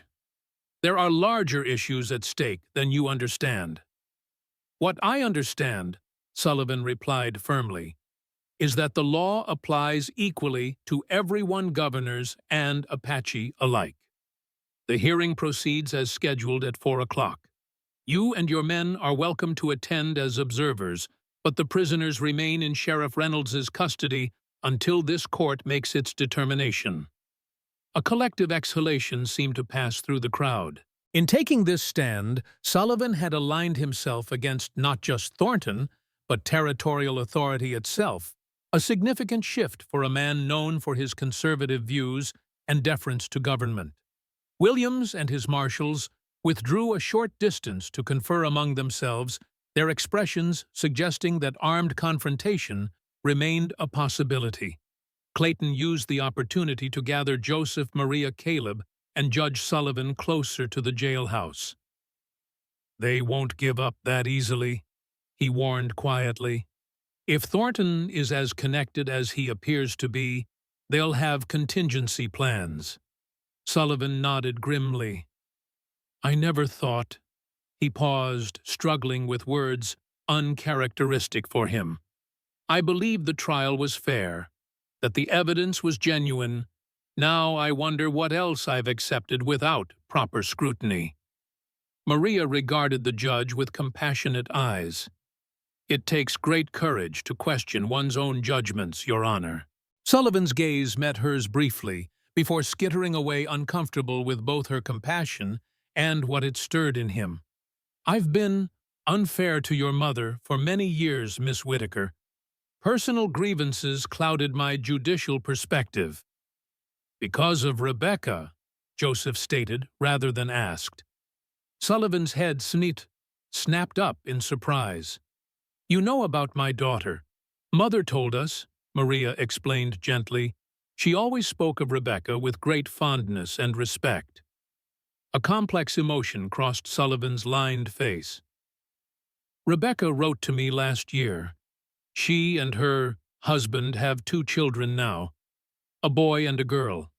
He swallowed hard. "She asked if I wanted to meet them. I never responded." The personal revelation hung in the air, an unexpected moment of vulnerability, from a man who had always presented himself as the embodiment of stern justice. Before anyone could respond, Deputy Miller emerged from the jailhouse, his youthful face creased with concern. "Sheriff Whitaker wants to speak with all of you immediately. Says it can't wait." The courthouse of Silver Canyon had never been designed to accommodate the crowd that gathered there at 4 o'clock that afternoon. Originally a simple adobe structure built during the town's early days, it had been expanded over the years as the silver boom brought prosperity and population. Still, as townspeople filed in, miners still in their work clothes, shopkeepers who had closed, early ranchers who had ridden in from outlying properties, the space quickly became stifling in the late afternoon heat. Judge George Sullivan sat at the elevated bench, his judicial robes seeming to weigh heavily on his aging frame. Below him, the territorial marshals occupied the first row on the right side, their uniforms and stern expressions creating an island of authority amid the murmuring crowd. Chief Marshal Williams sat with perfect posture, his gray hair cropped military short, his eyes fixed on Sullivan with barely disguised impatience. On the left side sat Joseph, Maria, and Caleb Whitaker, a unified front despite their different paths in life. Joseph in his lawyer's suit, Maria in her simple blue dress, Caleb still in his border guard uniform, 3 faces that reflected their Apache heritage but carried the dignity and education Eleanor had instilled in them. The center aisle had been left clear, and at precisely 4 o'clock, the side door opened to admit Sheriff Clayton Reynolds and 2 deputies escorting Eleanor Whitaker and Edgar Thornton. Both prisoners had their hands shackled before them, but the similarities ended there. Eleanor walked with quiet dignity, her silver-streaked hair neatly arranged, her face composed.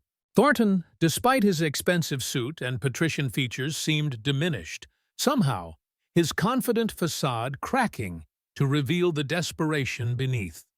As Eleanor passed the front row, her children rose in unison, a gesture of respect that brought tears to the eyes of several older women in the crowd. Eleanor acknowledged them with a slight nod before taking her seat beside Joseph, who immediately began whispering legal advice in her ear. Thornton was seated on the opposite side, a deputy positioned between him and the marshals, a precaution Clayton had insisted upon given the suspicious nature of their arrival and demands. Judge Sullivan struck his gavel once the sharp crack, bringing immediate silence. "This court is now in session," he announced, his voice carrying the gravity of his office. "We are here to review new evidence in the case of Territory of Arizona versus Eleanor Whitaker, and to consider charges against Edgar Thornton based on events witnessed by multiple citizens this morning." He surveyed the packed room, his gaze lingering momentarily on the marshals before continuing. "I will remind everyone present that this is a court of law. Disruptions will not be tolerated regardless of rank or station."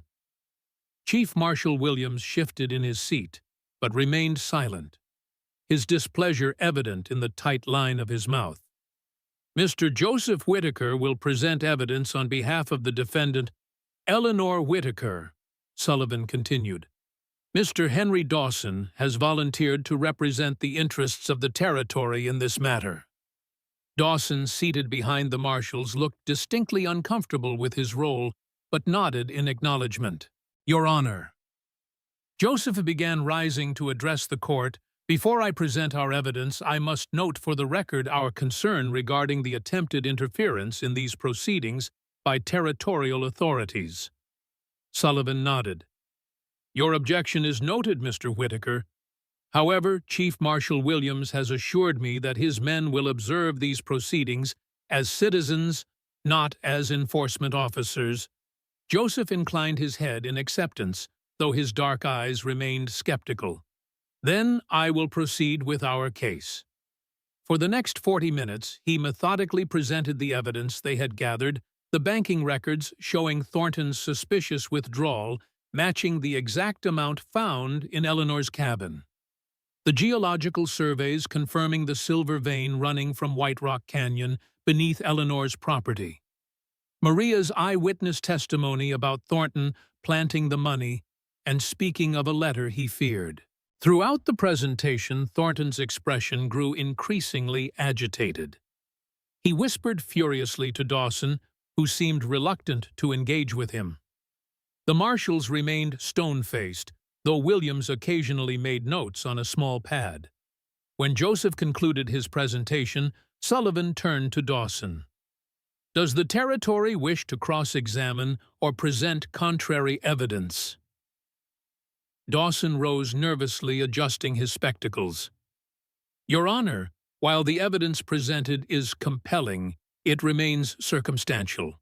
We have banking records that could have innocent explanations, geological surveys that prove nothing illegal in themselves, and the testimony of the defendant's daughter, which might naturally be biased." Joseph stood immediately. "Your Honor, if I may." Sullivan raised a hand to silence him. "I'm aware of the limitations, Mr. Dawson. However taken together, these pieces create a pattern that cannot be easily dismissed." He turned to Thornton directly. "Mr. Thornton, you are not obligated to speak, but this court would hear your response to these allegations." Thornton conferred briefly with Dawson, then rose with as much dignity as his shackles allowed. "Your Honor, I categorically deny any wrongdoing. Mrs. Whitaker was convicted by a jury of her peers based on evidence that remains unchallenged: the stolen money found in her possession, her shawl at the scene, mud on her boots, matching the bank floor." He gestured dismissively toward the Whitaker siblings. "What we have here is a desperate family, inventing conspiracy theories to save their mother from justice. As for this mysterious letter, they keep mentioning if it existed. Why haven't they produced it? Because it's a fiction designed to distract from the simple truth that Eleanor Whitaker is a thief." Murmurs rippled through the courtroom. Thornton's confident delivery had clearly swayed some in the audience, particularly those who had long viewed Eleanor with suspicion for her choice to raise Apache children. Sullivan silenced the murmurs with his gavel. "Order!" He turned to Joseph. "Mr. Whitaker, your response." Joseph stood adjusting his spectacles in a gesture that reminded many of James Whitaker, though few would say so aloud. "Your Honor, regarding the letter as Sheriff Reynolds and his deputies will confirm someone broke into my mother's home and destroyed it, along with many of her possessions, before it could be retrieved for this hearing." Clayton nodded confirmation from his position near the door. "My deputies and I found evidence of books being burned, including Dr. Whitaker's Bible, where the letter was allegedly kept." "How convenient," Thornton interjected. "The one piece of evidence that would prove their wild accusations mysteriously destroyed." "Silence, Mr. Thornton," Sullivan ordered. "You will speak when addressed by this court." At that moment, the courthouse door opened, drawing all eyes to the back of the room. A slender woman entered, hesitating in the doorway as she surveyed the crowded space. She appeared to be in her mid-20s, with dark hair pulled back in a simple style and a complexion that spoke of mixed heritage. Behind her stood a tall Apache man carrying a small girl of about 4 years old, while a boy of perhaps 6 clung to the woman's skirt. Judge Sullivan froze on the bench, his face draining of color. "Rebecca," he whispered the word barely audible. A collective murmur swept through the courtroom as people turned to look then back at the judge. Everyone in Silver Canyon knew the story of George Sullivan's daughter, who had run away with an Apache man years before. Rebecca Sullivan White Wolf moved forward slowly, her husband and children following. They made their way to the front of the courtroom, where she stopped before the judicial bench, looking up at her father with a mixture of defiance and hope. "Father," she said, her voice carrying clearly in the suddenly silent room, "I've come home." Sullivan stared down at her, at the man beside her, at the children who were his grandchildren, but whom he had never met. For a moment, the stern judge seemed unable to find words, his judicial demeanor cracking to reveal the father beneath. "This is irregular," he finally managed, his voice uncharacteristically unsteady. Rebecca smiled slightly. "So was your sudden message asking us to come, but I'm glad you sent it." Confusion crossed Sullivan's face. "Message I sent no message." It was Rebecca's turn to look confused. "But we received a telegraph 3 days ago, signed with your name asking us to come to Silver Canyon immediately. It said—" She hesitated, then continued with emotion thickening her voice. "It said you were ready to meet your grandchildren." All eyes turned to Maria, who had risen from her seat. "I sent that telegraph," she admitted. "After learning about your daughter from my mother, I took the liberty of reaching out. Silver Canyon needs healing, Judge Sullivan. Perhaps it begins with your family." Sullivan stared at her, a complex mixture of emotions crossing his lined face: anger at the deception, amazement at Maria's audacity, and underneath it all, a trembling gratitude he couldn't quite acknowledge. Before he could respond, Rebecca spoke again more urgently. "Father, that's not the only reason we've come." She reached into a small bag she carried and withdrew a leather-bound book. "This arrived at our home by special courier yesterday, with instructions to bring it to Silver Canyon immediately." Joseph stepped forward, recognition lighting his features. "That's Father's Bible," he said, his voice tight with controlled excitement. "The one that was supposedly destroyed." Rebecca nodded. "The courier said a friend of Mrs. Whitaker wanted it kept safe. He seemed to know it was important." "Who was this courier?" Clayton asked sharply. "He didn't give his name." Rebecca's husband spoke for the first time, his deep voice carrying the slight accent of someone who had grown up speaking Apache before English. but he wore an old cavalry uniform, said he had a debt to repay. Eleanor's eyes widened in sudden understanding. "Colonel Terence," she whispered. The name sent a ripple through the marshal's bench. Chief Marshal Williams stood abruptly. "Your Honor, I must object to these theatrical disruptions. This hearing has already exceeded its proper scope." Sullivan regarded Williams coolly. "Sit down, Marshal. This is my courtroom, and I will determine its proper scope." He turned back to Rebecca. "The Bible, please." Rebecca approached the bench and handed the worn volume to her father. With hands that trembled slightly, Sullivan opened it and began turning pages. Between Psalms 31 and 32, just as Eleanor had indicated, he found a folded sheet of military stationery. The courtroom held its collective breath as Sullivan unfolded the letter and began to read aloud, "Dr. Whitaker, I find myself in need of confession, and you, as both a man of science and evident moral conviction, seem the appropriate recipient. The Apache encampment at White Rock Canyon was not, as officially reported, engaged in hostilities against settlers or military personnel. Intelligence confirmed they were a peaceful band who had refused reservation placement but had committed no depredations. The order to eliminate them came after silver deposits were discovered on their traditional lands. Certain interests in Washington and territorial government deemed removal necessary for progress. I followed orders. God help me, I followed orders. 32 men, women, and children died so that silver might be mined. I cannot make this public without destroying my career and possibly facing court-martial. But I cannot keep silent entirely, hence this letter. May God forgive what men cannot. Colonel Howard Terence, 7th Cavalry. As Sullivan's voice faded, the courtroom remained deathly quiet. The letter confirmed everything the Whitakers had claimed: the massacre, the silver, the government complicity. And it had been preserved against all odds to finally bring truth to light. Thornton was the first to break the silence, rising so violently that his chair toppled backward. "That letter is a forgery, a clever Apache trick to—" "It is not a forgery," a new voice interrupted from the back of the courtroom. All heads turned to see an elderly man in a faded cavalry uniform standing in the doorway. Though stooped with age, his bearing remained military, his white mustache meticulously trimmed above a mouth set in a grim line. "Colonel Terence," Clayton identified him, astonishment evident in his voice. The old soldier made his way slowly down the center aisle, the crowd parting before him like water.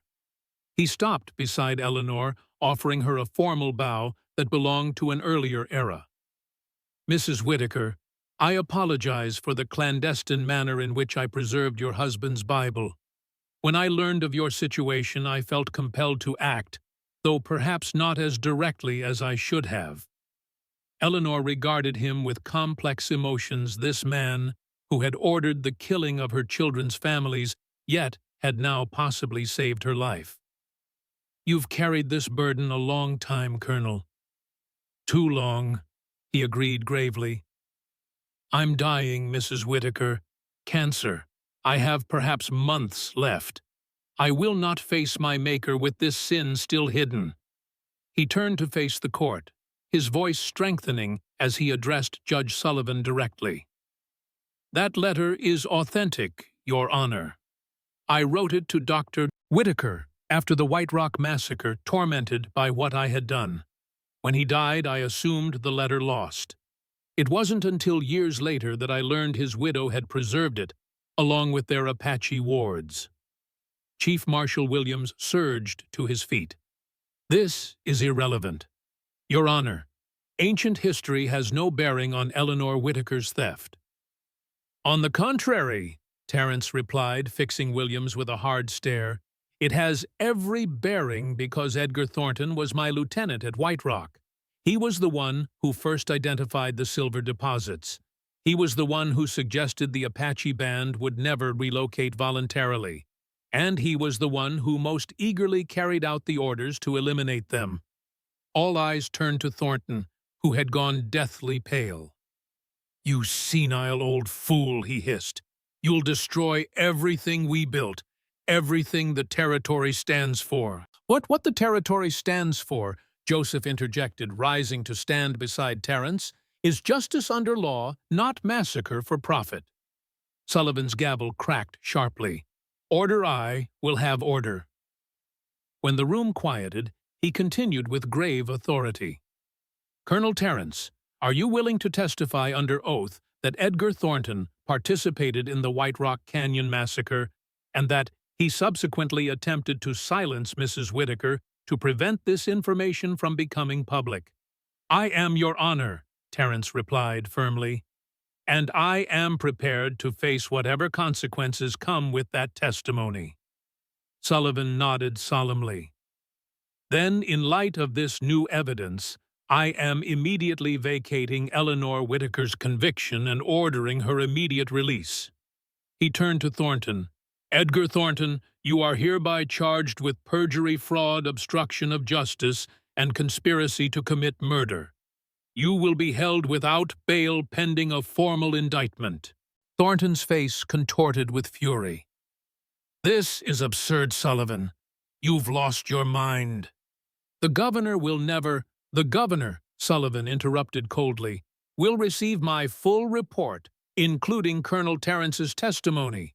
Whether he acts on it or attempts to suppress it will determine his own place in history." As the implications of Sullivan's ruling rippled through the courtroom, Chief Marshal Williams made a subtle gesture to his men.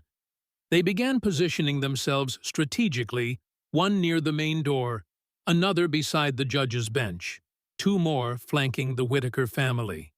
Clayton noticed immediately his hand moving to rest on his holstered revolver. Caleb tensed beside his siblings, his Apache senses alerting to the shifting danger. "Judge Sullivan," Williams said, his tone deceptively respectful, "I must insist that both prisoners remain in custody pending review by territorial authorities. This matter has implications beyond Silver Canyon's jurisdiction." Sullivan's expression hardened. "Your insistence is noted, Marshal, and rejected. This court has ruled." Williams smiled thinly. "I'm afraid I must override that ruling, Judge. By emergency powers granted under Territorial Statute 15, Section 3, in matters affecting territorial security." Before anyone could react, the marshals drew their weapons, creating an immediate shift in the room's dynamics. Women gasped, men reached instinctively for non-existent weapons, and Clayton found himself facing 5 armed marshals with only his revolver and 2 deputies for support. "This is no longer a legal proceeding," Williams announced, his true authority now nakedly displayed. "It is a security matter. Edgar Thornton possesses sensitive information regarding territorial development. Eleanor Whitaker possesses evidence that could disrupt that development. Both will accompany us to Phoenix immediately." Joseph stepped forward, despite Maria's attempt to hold him back. "This is an armed coup against judicial authority, Marshal Williams. I will personally ensure that every newspaper from here to Washington publishes what has happened here today." "Assuming you live to reach those newspapers, Mr. Whitaker," Williams replied coldly. "Apache renegades are common in this territory. Accidents happen." The threat hung in the air, stunning the courtroom into silence. This was no longer about a local trial or even a 20-year-old massacre. It was about power in its rawest form, wielded without pretense of law or justice. In that tense moment, Eleanor Whitaker rose from her seat, her shackled hands before her, but her posture straight and dignified. "If I may address the court, Your Honor," Sullivan, himself held at effective gunpoint, nodded wordlessly. Eleanor turned to face the townspeople, many of whom had shunned her for 20 years. "Citizens of Silver Canyon," she began, her clear voice carrying to every corner of the room, "you are witnesses today, not just to my case, but to whether law or force governs this territory, whether truth or convenience shapes our community, whether courage or fear defines our character." She looked directly at Williams, unintimidated by his drawn weapon. "You may take me to Phoenix Marshal.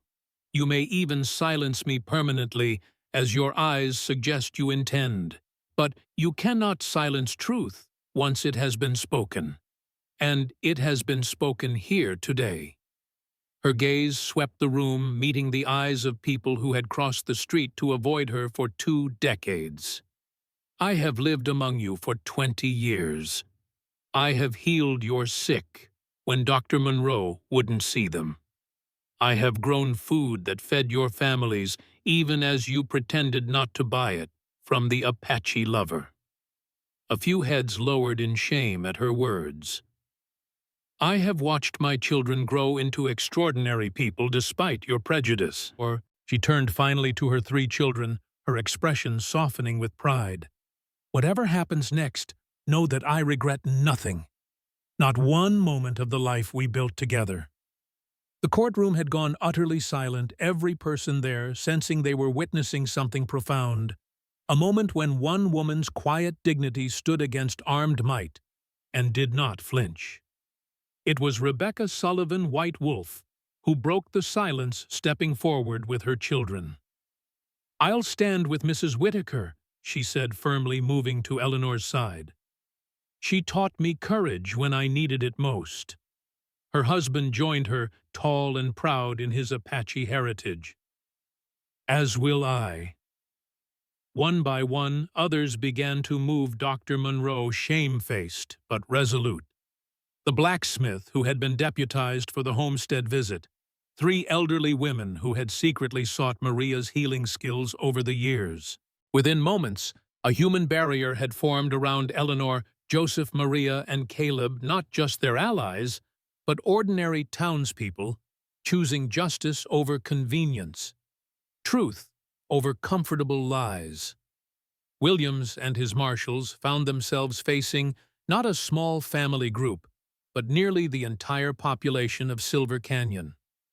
The dynamics had shifted irrevocably. "This is sedition," Williams snarled, his weapon still raised. "This is community," Clayton corrected, stepping forward, something bureaucrats in Phoenix might have forgotten about.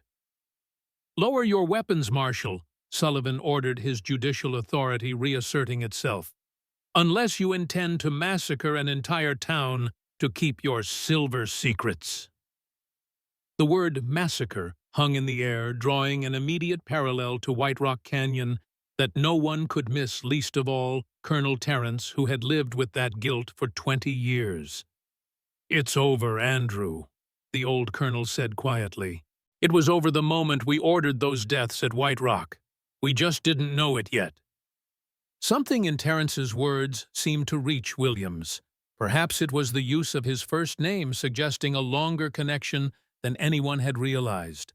Perhaps it was the recognition of a shared history now exposed to light. Or perhaps it was simply the practical assessment that 5 marshals, no matter how well armed, could not prevail against an entire town now united in purpose. Whatever the reason, Williams slowly lowered his weapon, signaling his men to do the same. "This isn't the end," he warned, his voice tight with suppressed fury. "The governor will receive my complete report," Sullivan interrupted, "including your attempt to override judicial authority at gunpoint. I suggest you consider carefully whether your loyalty to Thornton outweighs your oath to uphold the law." Williams hesitated, then holstered his weapon with a sharp motion. "Men, we're leaving. This backwater can sort out its own affairs." As the marshals filed out, the tension in the courtroom gradually eased. Thornton, abandoned by his powerful allies, seemed to collapse in upon himself, the facade of the respectable banker finally shattered beyond repair. Sullivan struck his gavel one final time. This court rules as follows. Eleanor Whitaker is hereby exonerated of all charges and released from custody. Edgar Thornton is remanded to Sheriff Reynolds's custody to await trial for multiple charges, including fraud, perjury, and conspiracy. Colonel Terrence's testimony will be sealed and forwarded to both territorial and federal authorities. He surveyed the room with newfound authority. Court is adjourned. As the crowd began to disperse, murmuring excitedly about the day's dramatic events, Clayton moved quickly to remove Eleanor's shackles. The moment her hands were free, her children surrounded her, 20 years of love and sacrifice, culminating in this moment of vindication and reunion. "How did you know?" Eleanor asked, touching each of their faces in turn. "How did all three of you know to come?" Joseph smiled, adjusting his spectacles in a gesture reminiscent of James. "I've been having dreams, Mother. Apache dreams, though I tried to dismiss them as lawyer's anxiety." Maria nodded. "The same for me. Grandmother always said some dreams are messages from those who've crossed over." "I didn't need dreams," Caleb said simply. "I knew you were in trouble because your letters stopped coming every Thursday, as they have for 20 years. Eleanor laughed through tears, embracing them again. "My brilliant, beautiful children."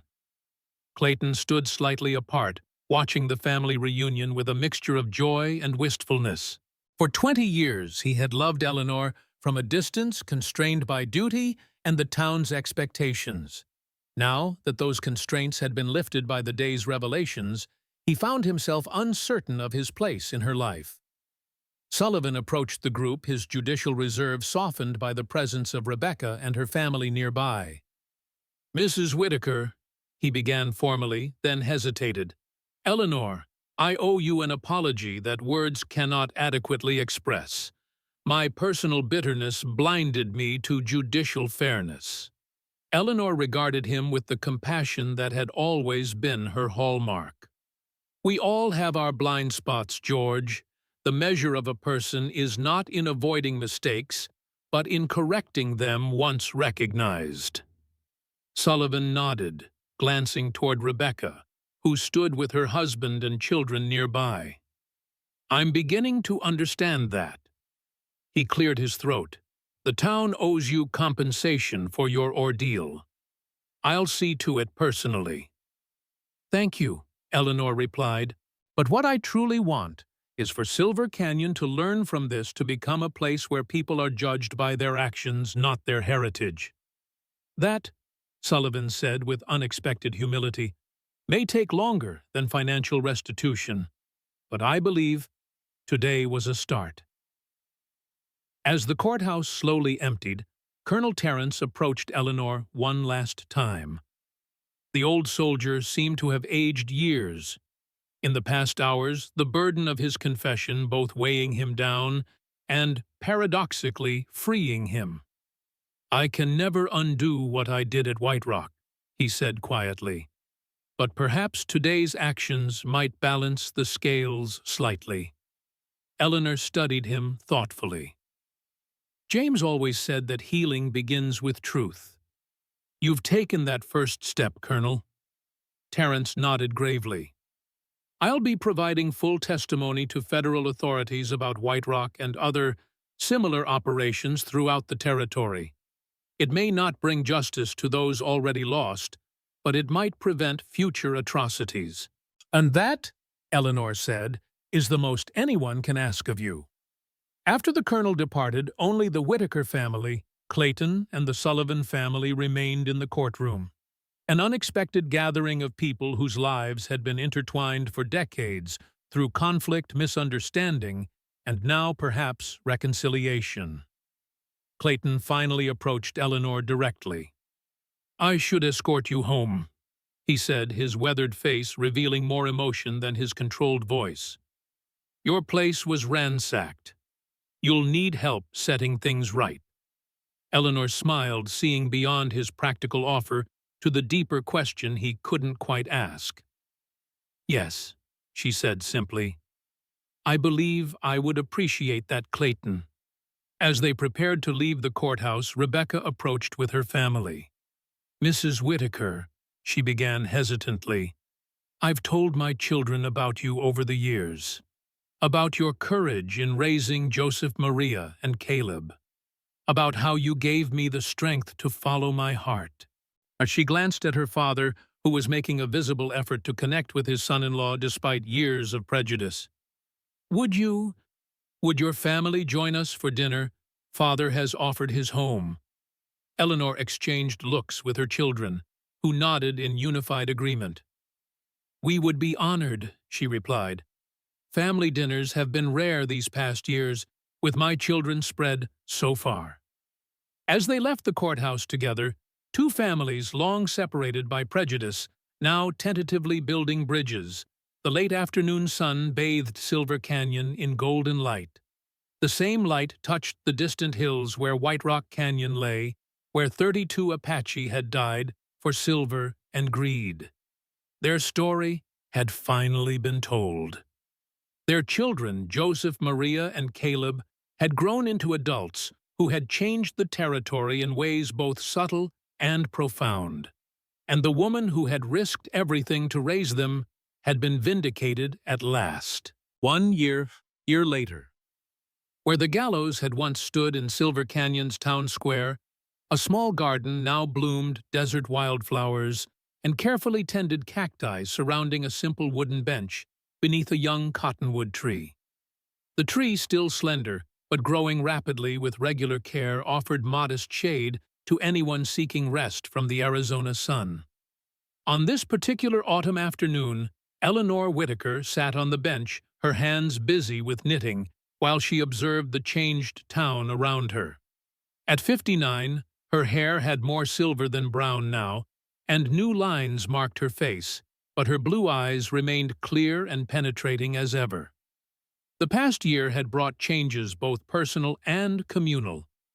Edgar Thornton had been convicted on multiple charges and now served a 15-year sentence in the territorial prison. His financial empire had crumbled when investigators discovered decades of fraud and corruption, leaving many of Silver Canyon's businesses suddenly independent of his influence. Colonel Terrence had lived only long enough to provide his testimony to federal authorities before succumbing to his cancer. His deathbed confessions had triggered investigations into similar operations throughout the Southwest, leading to several resignations in territorial government and even reaching Washington. The White Rock Canyon Massacre had finally been acknowledged officially with a government apology and a small memorial erected at the site. It wasn't justice, nothing could restore the lives lost, but it was truth finally spoken aloud after 20 years of silence. For Eleanor, personally, the changes had been equally profound. Her vegetable garden thrived again, supplying not just her own needs but producing enough to sell in town, where people now openly sought out her produce. Dr. Monroe had reluctantly acknowledged her medical skills, eventually establishing a small clinic where they worked together twice weekly, combining his formal training with her practical experience and herbal knowledge.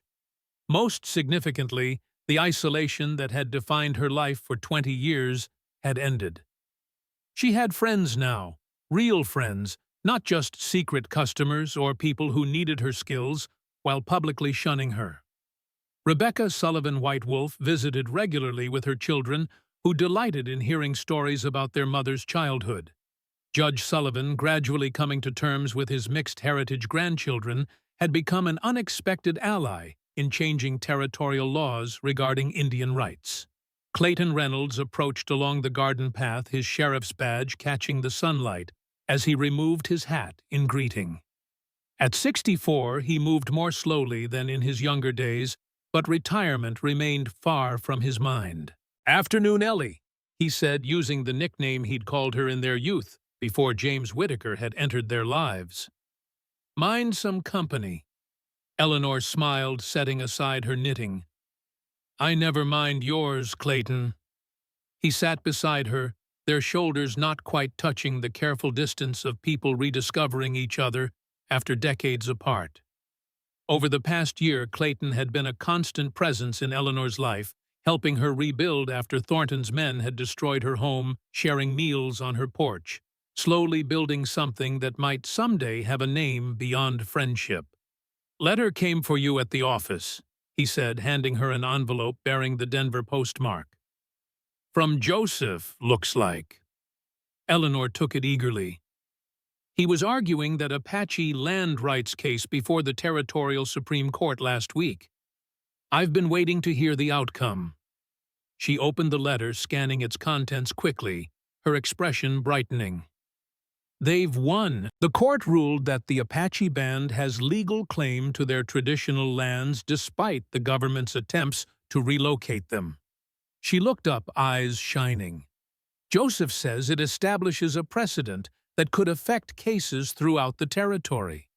Clayton smiled, genuinely pleased, despite knowing such rulings often complicated his job as sheriff. Your boy's changing the world one courtroom at a time. They all are in their own ways, Eleanor replied proudly. Maria's healing school has 12 students now, women from 3 different tribes learning to combine traditional medicine with modern techniques. And Caleb's work with the border guard has earned him a commendation from the territorial governor. She chuckled. The new governor, thankfully. They sat in comfortable silence for a moment, watching the town's afternoon activities. Children played nearby, including some from the Apache settlement that had gradually formed at Silver Canyon's edge, families drawn by Maria's school and the town's slowly changing attitudes. Sometimes I still can't believe how much has changed, Eleanor said softly. For 20 years, this town acted as if I'd committed a crime by taking in 3 orphaned children. People fear what they don't understand, Clayton replied. And it's easier to hate than to question what you've been taught your whole life. He hesitated, then added, I should have done more, Ellie. Should have stood beside you openly, not just left supplies on your porch like a guilty secret. Eleanor touched his hand gently. You did what you could, within the constraints of your position. The town needed you, as sheriff needed your fairness and decency, even if they didn't recognize it. Clayton turned his hand to clasp hers, an increasingly common gesture between them. Still, I wasted a lot of years being careful when I should have been courageous. Perhaps, Eleanor acknowledged, but we're here now.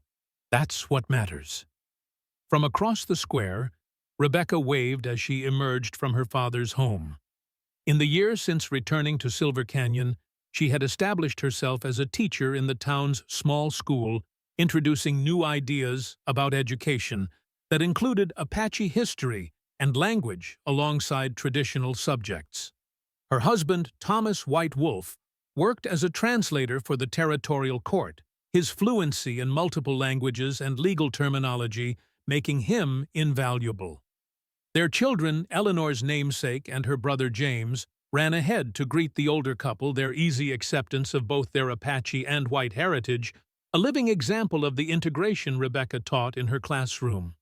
Grandmother Eleanor, little Eleanor called out, using the honorary title she'd bestowed upon the older woman.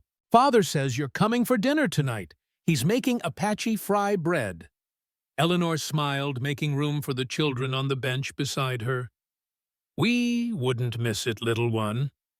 As Rebecca joined them, the conversation turned to everyday matters, the children's schooling, the approaching winter plans for expanding the clinic where Eleanor and Dr. Monroe worked. Simple, ordinary topics that would have seemed impossible a year earlier when Eleanor stood on the gallows with a noose around her neck. Later, as the sun began its descent toward the western mountains, casting long shadows across Silver Canyon, more visitors arrived at the garden. Joseph, home from Denver for a brief visit, approached with Maria, who had just finished teaching for the day. Caleb would join them later after completing his border guard patrol. For now, they gathered on and around the simple bench, Eleanor and Clayton Rebecca, and her family Joseph and Maria. Different ages, backgrounds, and heritages, united by bonds of love and respect that transcended the prejudices that had once seemed insurmountable. As twilight deepened into dusk and the first stars appeared in the desert sky, Eleanor looked around at the gathering. 20 years ago, she had found 3 frightened children behind her woodshed and made a choice that defied her community's deepest prejudices. That choice had cost her dearly in the short term 20 years of isolation and suspicion, culminating in a false conviction and near execution. But looking at the results of that choice now, her 3 remarkable children. Rebecca's integrated family, the slowly changing attitudes of Silver Canyon itself. Eleanor knew she would make the same decision again without hesitation. The seeds of kindness she had planted in the darkness of prejudice and fear had indeed grown into something strong enough to save her when she needed it most. But more than that, they had grown into something that continued saving others, creating ripples of change throughout the territory. In a land defined by harshness, where silver and water and power had always dictated terms, she had demonstrated that compassion could take root and flourish. That courage could overcome fear. That love ultimately was stronger than hate. As darkness fell completely over Silver Canyon, Eleanor Whitaker sat surrounded by the family she had created, not through blood but through choice. The happiness she had found in this desert was not the easy contentment she might have imagined in her youth, but something deeper and more profound, the satisfaction of a life lived according to one's deepest convictions despite the cost. And in the end, that was the only happiness that truly mattered.